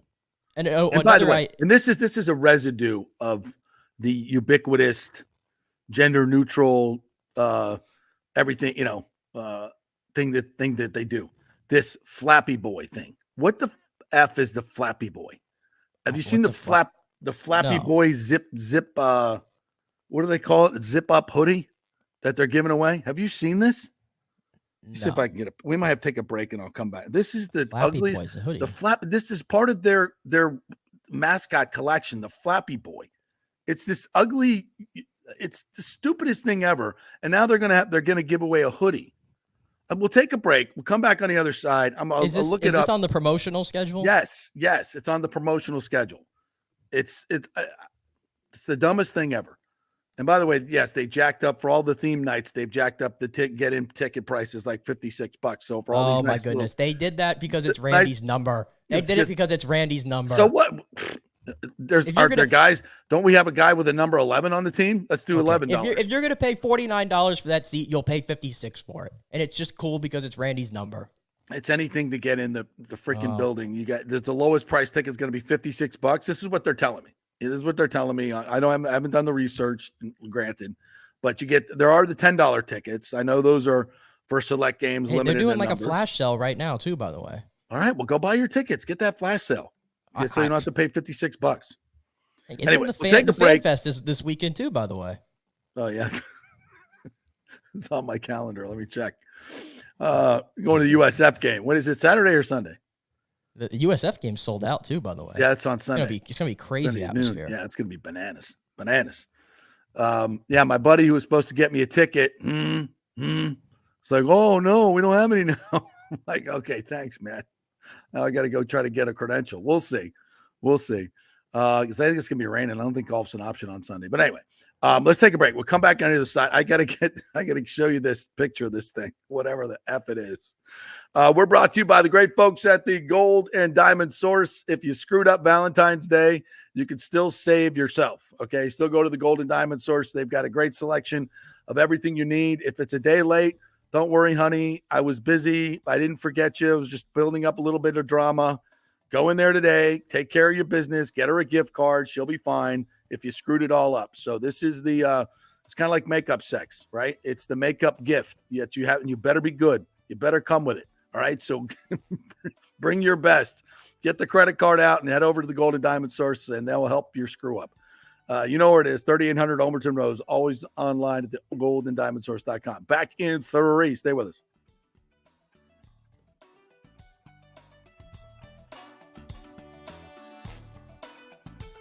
JP here for the Jeeves Law Group, Jeeves. Call for a free case evaluation, 888-9-JEEVES. That's 888-9-JEEVES. We're local, we're trusted.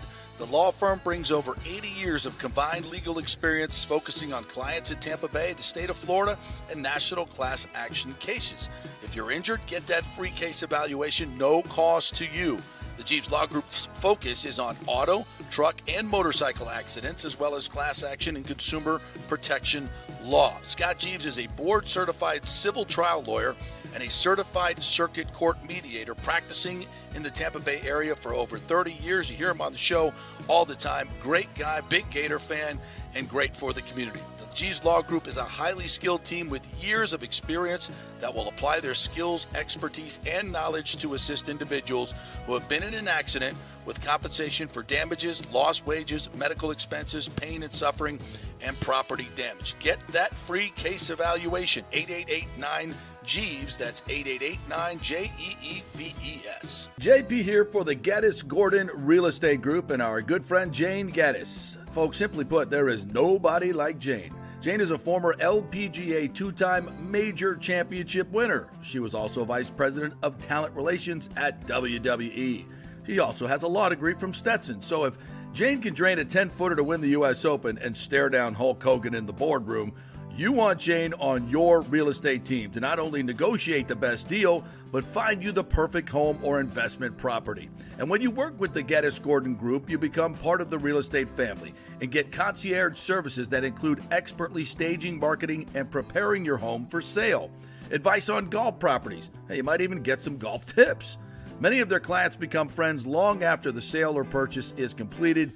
It's all part of the deal. So if you're looking for that perfect home or investment property or trying to get top dollar for your home, go with Jane Gaddis and the Gaddis Gordon Group, because there's nobody like Jane.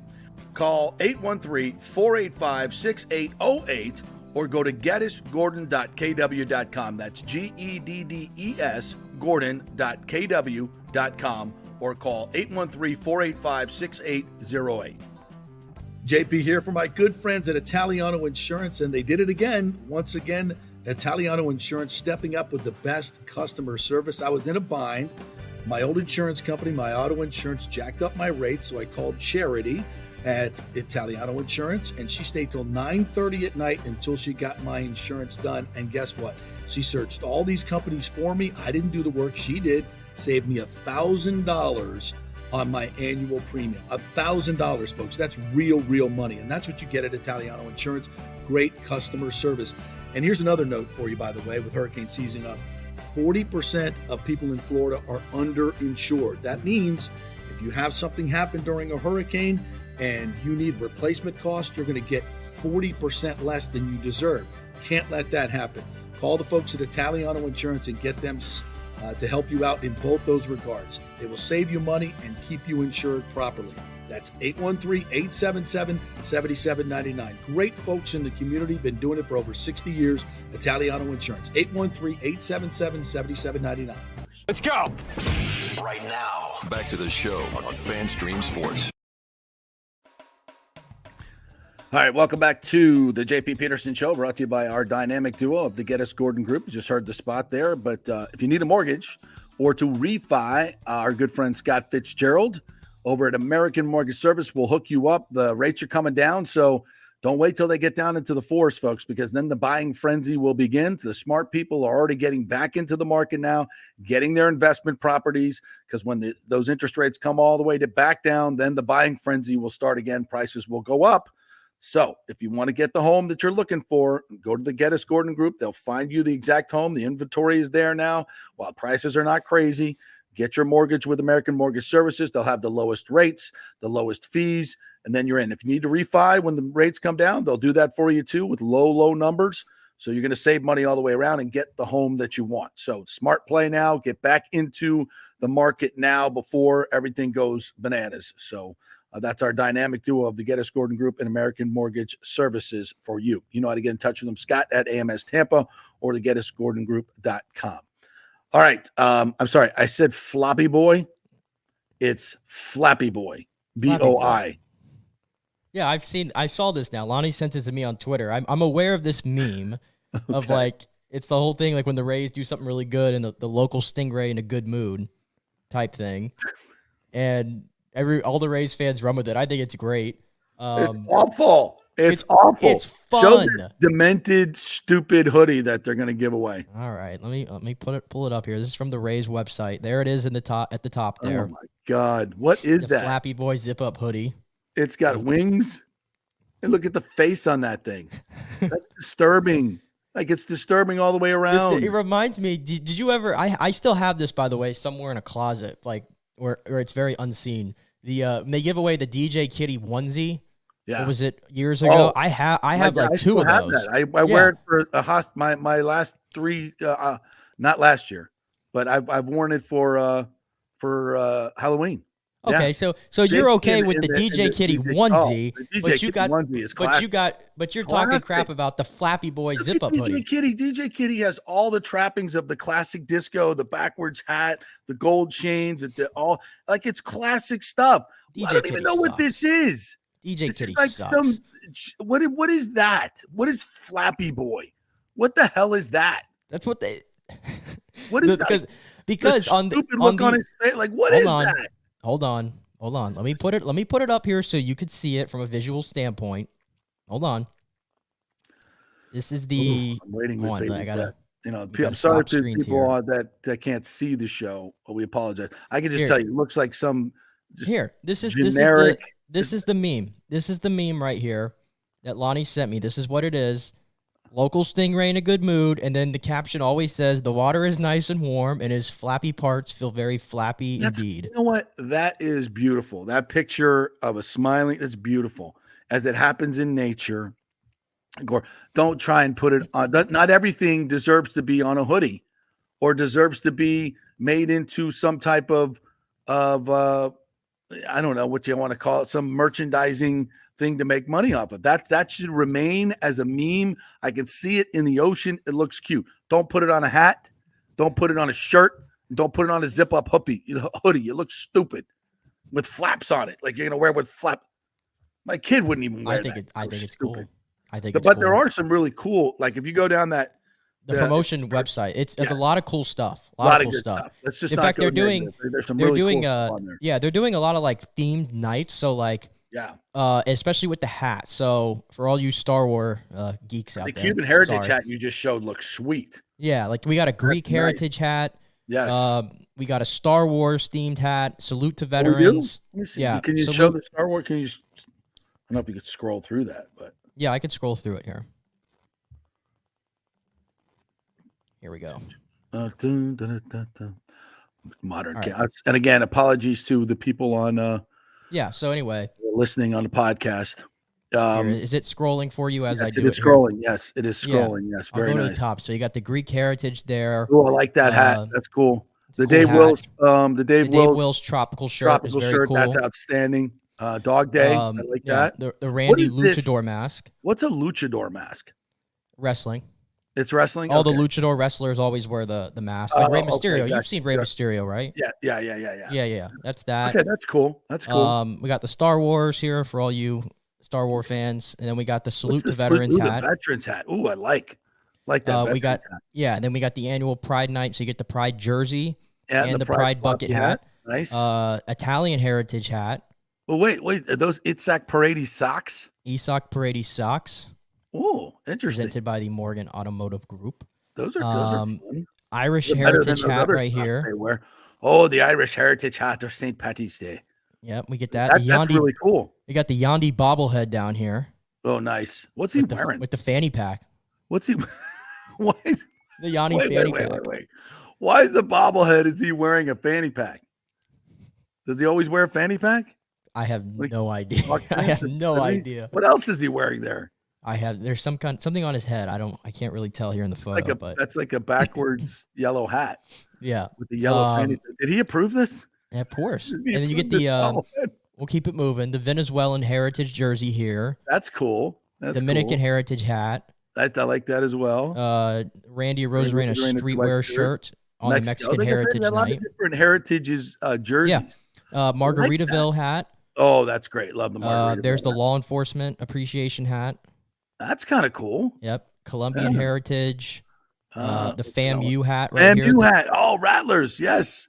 Green and orange. Yeah. Yep. There's Flappy Boy. I'm a much Flappy Boy. Get out of Cuban here. heritage hat. Nice. And then you get the Cowboy Country hat. Then we get the USF. Are we getting country concert with that? We might. The Jewish community. I like all these themed hats. I want to cover. Well, I'll go through them quickly just so we cover all of them. The Jewish community hat here, and then the Panamanian heritage hat. That's cool. Bucket hat here, Puerto Rican heritage, Christian faith hat. Nice. Ooh, I like that. And I think that's first responders here at the end of the season. There you go. All go. those hats look amazing. So I like how they're like recognizing everything. It's like a bunch of like different religions. It's different heritage. And then occupations. I like how they're doing that. Yes. And don't force the players to wear anything. Just let them do whatever the hell they want to do. Don't force them. Don't make anybody do anything they don't want to do. Let's not make anything mandatory. Just everybody do whatever they want to do. Okay? We don't need to force anything on anybody. Just all be friends here. Just enjoy life. Don't let everybody do what they want to do. Except shoot people. I don't need to be doing that. Yes, excellent. Well done, Rays. Really good. Love the hats. The hats. You almost want to have a collection of all the hats. Really, I know. Really. You have like games that you can circle on your calendar to go get that specific hat now. Yeah, that's really, really cool. I like that. All right, we got to take another break. Our final break. We'll come back and we'll get into a little bit more. I got some golf stuff. Tiger Woods is teeing off in less than an hour, my friend. How about that? Where's my TV at? I got to turn it on. Right. Yes, we got to watch Tiger shoot 75. I'll still watch. I don't care. No, I'd be interested to see how he plays. He's played very well in the Genesis. Yeah. So we'll you got to give us definitely got to give us your Orlando Magic takes as well. Since you took in that great game. You got to do that. I teased that. I want to do that. So if you've been to an NBA game lately, very interesting. We'll take a break. Stay with us.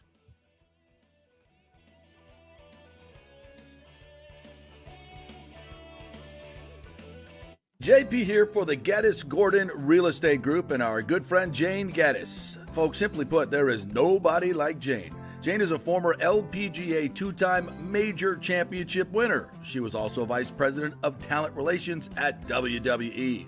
She also has a law degree from Stetson. So if Jane can drain a 10-footer to win the U.S. Open and stare down Hulk Hogan in the boardroom. You want Jane on your real estate team to not only negotiate the best deal, but find you the perfect home or investment property. And when you work with the Geddes Gordon Group, you become part of the real estate family and get concierge services that include expertly staging, marketing, and preparing your home for sale. Advice on golf properties. Hey, you might even get some golf tips. Many of their clients become friends long after the sale or purchase is completed. It's all part of the deal. So if you're looking for that perfect home or investment property or trying to get top dollar for your home, go with Jane Geddes and the Geddes Gordon Group because there's nobody like Jane. Call 813-485-6808 or go to geddesgordon.kw.com. That's GEDDES Gordon.kw.com or call 813-485-6808. All right, this is for all you guys who don't want to go to the gym and do 5,000 crunches. At Bay Area Modern Medical Center, you can get on the new True Body machine where you can reduce fat and tone up your muscle. It's like doing 54,000 crunches in just 15 minutes. Define your body as you see fit. True Body offers personalized muscle stimulation that delivers the equivalent of those 54,000 crunches in just 15 minutes. Just get in touch with them at Bay Area Modern Medical Center, BAMMC.com. Chris Lugo and the team over there will set you up on True Body and get amazing results. Non-invasive with comfortable and little to no pain and zero downtime. You can isolate and target those areas that you want to improve and treat multiple areas simultaneously. It's an amazing machine, so check it out at Bay Area Modern Medical Center, BAMMC.com. Is getting a home equity line a good idea right now with rates so high? Well, I put that question to my good friend Scott Fitzgerald at American Mortgage Services, and he says it all depends on where you're at financially. Many of us with ridiculous inflation have been charging up those credit cards, right? At 29% interest, hoping to catch up, but that ain't happening. Those interest payments are killing you. So yes, a consolidation loan and tapping into that crazy equity in your house is a great idea. That strategy can drop your monthly nut by thousands of dollars and stop wasting money on those interest payments. Fitz, the mortgage guy, has done thousands of loans for the past 25 years in Tampa Bay. Just did one for a former colleague who was a manager for a big bank mortgage division. He knows Scott is an independent broker and can get him a way better deal than at his own big bank. AMS Tampa has way lower overhead and gives you the savings. So if you're worried about fees and closing costs, have the free consultation with Scott and look at the actual numbers. It may shock you what he can do. Be smart. Stay one step ahead. Email Fitz at scott@amstampa.com, scott@amstampa, or call 813-294-7595. Scott Fitzgerald, MLS 386-722. American Mortgage Services, 1000 North Ashley Drive, Suite 1020, Tampa, Florida. Let's go. Right now, back to the show on FanStream Sports. All right, well, welcome back to the JP Peterson Show, brought to you by the great folks at Synovus Bank. Go see my good buddy John Acosta, one of the many neighborhood bankers over at Synovus Bank, the big bank with a real local feel. Go to synovus.com, get that local address, and head on over and open a new account, whether personal or business. You will love the personal service you get over there at Synovus Bank. All right, yes, I did go to a Magic game last night. Took my 11 and under team from the Ward Roper YMCA. We got the boys down on the court to be the anthem buddies. Shout out to the Orlando Magic. They do a fantastic job. It felt very much like an Amalie Arena setup. I mean, there was constant entertainment. The halftime show was fantastic, by the way. They just big Broadway-like dance number. It was, fantastic dancing moves. I mean, just guys and girls on stilts, like doing disco dancing. It's crazy. It's fantastic. The kids loved it. Everybody loved it. It's very, if you're not a basketball fan, you'll love going to a Magic game. I mean, it's everything. Lots of entertainment nonstop. They did a great job. You get to hear that Orlando Magic. Yeah. Orlando Magic. Yeah, it's good. They had like these spirit squads that go through the the breezeways, outside, where everybody's getting their food and stuff. And they got a drum line and they're doing dancing. Guys are jumping off walls, doing that parkour stuff. I mean, it's cool. Yeah. It's real entertainment. So, and you got to see the fantastic player known as Paolo Banchero, by the way. Oh my God. Who had a career. Dude is fantastic. I haven't gotten a chance to get over to a game this year to see it in person, but Man. You know, he's one of those guys that doesn't look like he's playing hard, you know, or fast. He's just so smooth. He gets his shot anytime he wants. Dunks galore last night. Not a whole lot of defense being played in the Knicks Magic game last night. The Magic are a very talented young team. Yeah, they're all good. They have such a nice little core. Yeah. They're like between Paolo Banchero, Franz Wagner. Franz Wagner can play, but he went back-to-back dunks, one with the right hand, one with the left hand. I mean, not just regular, like getting to the rim hard and throwing it down. Yeah, and they're going to be back in the postseason this year. I think they're like 30 and like 25 or something like that right now, and they beat a really good Knicks team. And Jalen Brunson's another guy you got to see. Jalen Brunson accounted for like 33%, I think, on the dot of all their points last night. He's fantastic. He can score at will. I mean, the Magic are not great defensively. I'll say that. Well, no, the Magic actually are one of the best defensive teams in the league. Are they really? And the fact that they held them to 100, and when you hold a team to 100, you're going to win like just about every night. Well, I think, didn't the Knicks score 36 in the first quarter? They scored 30. They scored 36 in the first quarter, and nobody played defense that's where I got my like, wow, this Orlando. Yeah, no, the Magic defensively are one of the best in the league, and Jonathan Isaac, he's one of the better defensive just players in the entire NBA as well. He's great. and he cleaned up a couple offensive boards too, and it was a forced down low. So they've got some really good young players, very entertaining to watch. Here's what I didn't like. So they play music during the game. Yeah, they've always done that. Since when? When you watch an NBA, I mean, you probably don't watch too many NBA games on TV. But yeah, when the teams have the ball, they usually play like some kind of like background music when the offense has it, the home team. And then usually when their team is playing defense, they usually have like a defense, like kind of like little thing going. Yeah, I've always like the pipe organ was always prominent during the game, you know, dun dun dun dun dun dun, you know. I've heard that, but this was like regular rock music and pop music, like during the possession. That's what they do. That's what they do now. Yeah. When did that start? I don't know. Maybe they got some inspiration from Live Golf. I don't know. So I'm not saying I hated it, but it was just weird. Like most of the time, I would think, you know, I would be talking to Ashley or the kids or looking at my phoners because I didn't think they were playing because I heard music. You know, I'm just like wired that way. And then I'm like, oh, wait, they're back to playing. They're back to playing. Hey, by the way, where were your seats at when you guys? they gave the kids we could touch the top. We could touch the top. That's fine. But I'm saying, at least you got to be on the court though before the game. Yeah, we were down there. We were down on the court before the game. Yeah. Yeah. Watching it from up top probably wasn't as great an experience, but yeah, it was, I would say all in all, really fun experience. Like, and the Magic gave us, they gave the tickets free for the kids. So the parents paid $30 a ticket. Kids were free. We sat up in the third deck and the top, which is not a horror. I mean, you can see the game. It's fine. It's no big deal. Actually, they don't even have a third deck in Amway. I think it's literally just a first and a second. Yeah, pretty much. Well, they've got different levels. They've got like the lower bowl is big. Like the lower bowl is really big. And then it's like the second level is like all on one side, it's all premium seating. On one side, it's all premium, like the whole court side is premium seating on the second level. And then on that whole second level, you have different sub levels of luxury boxes and premium seating all the way around. So that's like the club level. And then they have the top level, which goes all the way up. And it's not a great seat, but it's not a horrible seat either. So I don't know how many it seats, like 16,000 maybe? Is it more than that? It's around there, and I know the attendance has definitely gotten a lot better ever since. I mean, clearly they're putting a good product out there, and Paolo Banchero is a must-see player. Yeah. So that was cool. And even the night before you went there, they had the Shaq retirement. Yeah, which I thought there would be a much smaller crowd a night after the Shaq thing because they packed them in on Tuesday night. Yeah, the Knicks are a draw, though. They're always going to be a draw, too. Yeah, a lot of Knicks fans there. There were a lot of Knicks fans.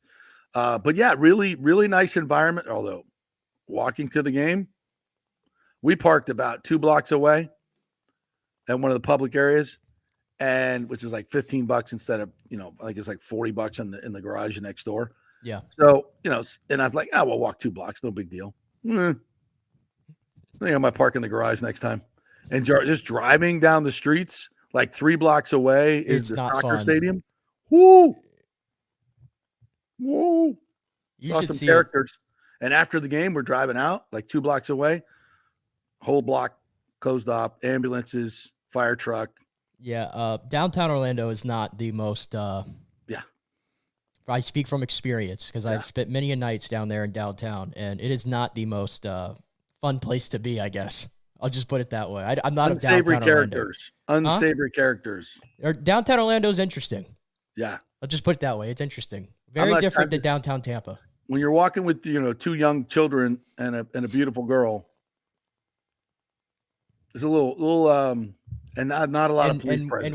And where the bars are, by the way, for the college hooligans, like I was when I was down there, there is a hefty, which I don't mind. There's a hefty police presence typically, and they have all the roads blocked off on Friday night, Saturday night, things like that. But you have these like weird people, like we used to see people, the people that are in like the street, and they have like this guy had like one of those like big snakes like around his neck and stuff. And he's just like randomly walking around, and people are like literally paying him to hold the snake and stuff. I mean, it's just completely odd.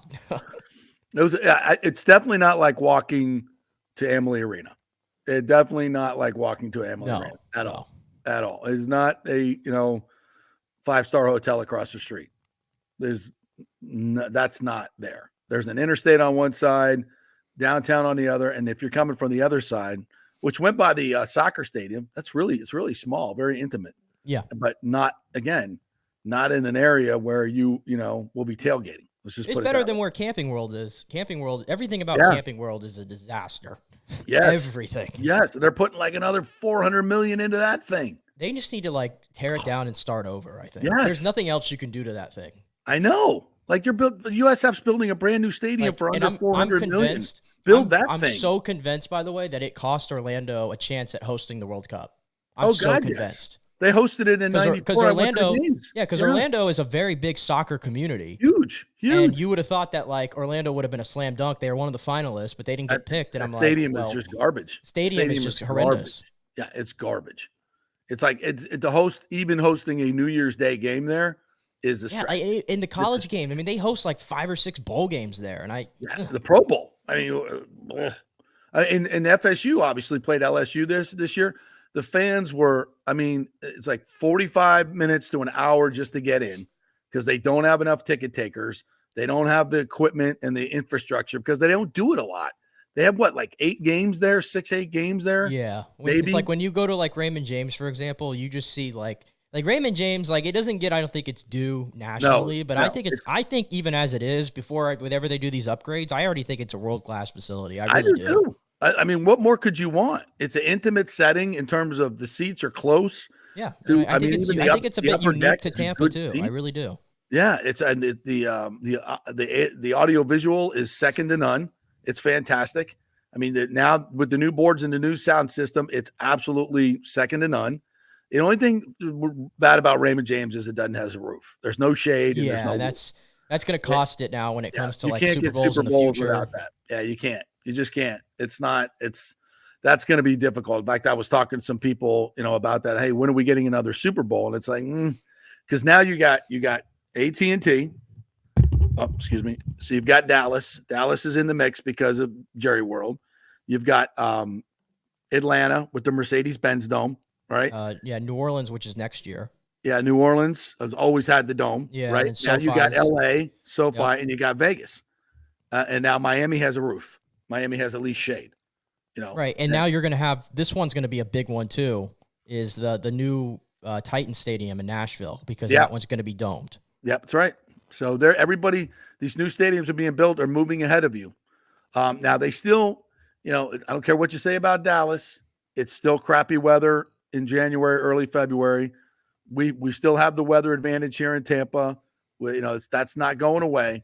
We're still, we still have beach days in February. Still, you can take advantage of the nice weather. Still come here and play golf. You can't do that in Nashville. In February, Nashville, it's been nothing but snow. I wonder if there's something to the fact too that Tampa, like I'm trying to think about it. They don't really have the biggest like hotel presence, I guess, around Raymond James. No, but certainly I think we've doubled like that. I read this. We've doubled the number of hotel rooms with the addition of all the hotels downtown now. Yeah. We have doubled. It's just still that it's a little bit, of a still drive. not maybe up to some of the, but here's the thing though. We can always, we can count our beach hotels and all of Pinellas County as hotels because people want to come to the Super Bowl and stay at the beach. Right. So They'll make more of a week out of it, kind of how they did I'm sure people did that in Vegas, although on a completely different scale. So if you add in all of our hotel rooms on the beach in Pinellas County, we're one of the biggest. So I think, and plus we have the best airport. Yeah. Our infrastructure is not we're fighting an uphill battle trying to tell people to come here and don't go to Miami. Yeah, our stadium, that uphill battle. Our problem is our stadium doesn't have as many seats, and it doesn't have a dome. Seats is not as big an issue because we can get it to a little over 70,000. I'm trying to think of the Super Bowls that have been in Tampa. Has it rained at a Super Bowl in Tampa? No. Miami, yes. I do recall Miami Super Bowls. I think the Jacksonville one they did there. Yeah, that was the Colts Bears game. That was the worst one ever, and that like for everything. Like the NFL will never, and I mean never, go back to Jacksonville. Like never. Yeah. Talk about no hotel rooms, no taxis, no infrastructure, no restaurants. Like not enough. Not and even then they went to enough. And then when they did the one at MetLife in 2014, it was freezing. That's just stupid. We got to. Which side note, I can't believe the World Cup final is being played in that thing. Is the final being played there? The World Cup final is being played at MetLife Stadium. I mean, you think of all the great soccer cathedrals around the world. In Minnesota? No, in East Rutherford, New Jersey. That's where the World Cup final is being played, at MetLife. And MetLife is already like an eyesore to begin with. It's not like it's a visually appealing thing.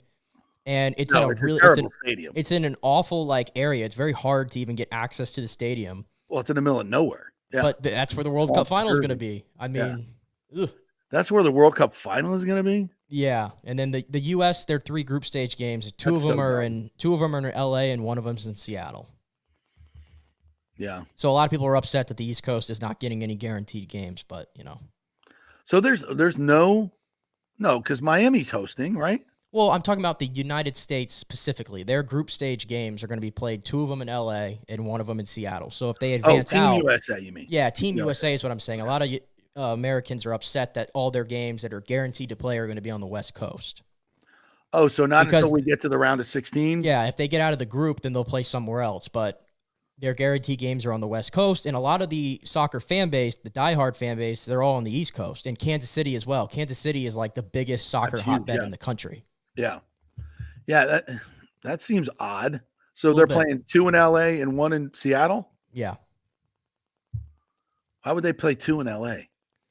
I mean, they probably have all the groups assigned to like a different region, and that just happens to be the region. So I can't think. I think Levi Stadium might be the other one in California that has a game, maybe. But okay. So they're not. Yeah, we're rewarding California. Such an America first. California State. Yes, let's do that. Let's give them the games. Okay. I want to get to some of our great commenters today. We never want to forget you guys. If you see any that you want to highlight, Nick, jump right on it. What else did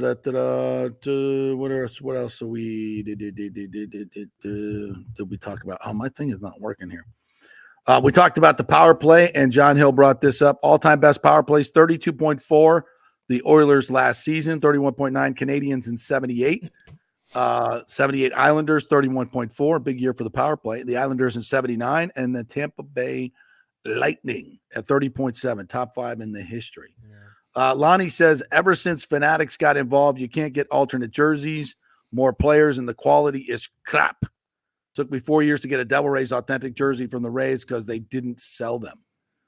You know more about this Fanatics Fanatics stuff. Fanatics really is bad. like the worst big company that I think I've ever come across. They own a literal they have everything unlocked when it comes to merchandise. All the major sports all go through Fanatics. Even WWE goes through Fanatics, and they make all the stuff, and the quality is horrendous.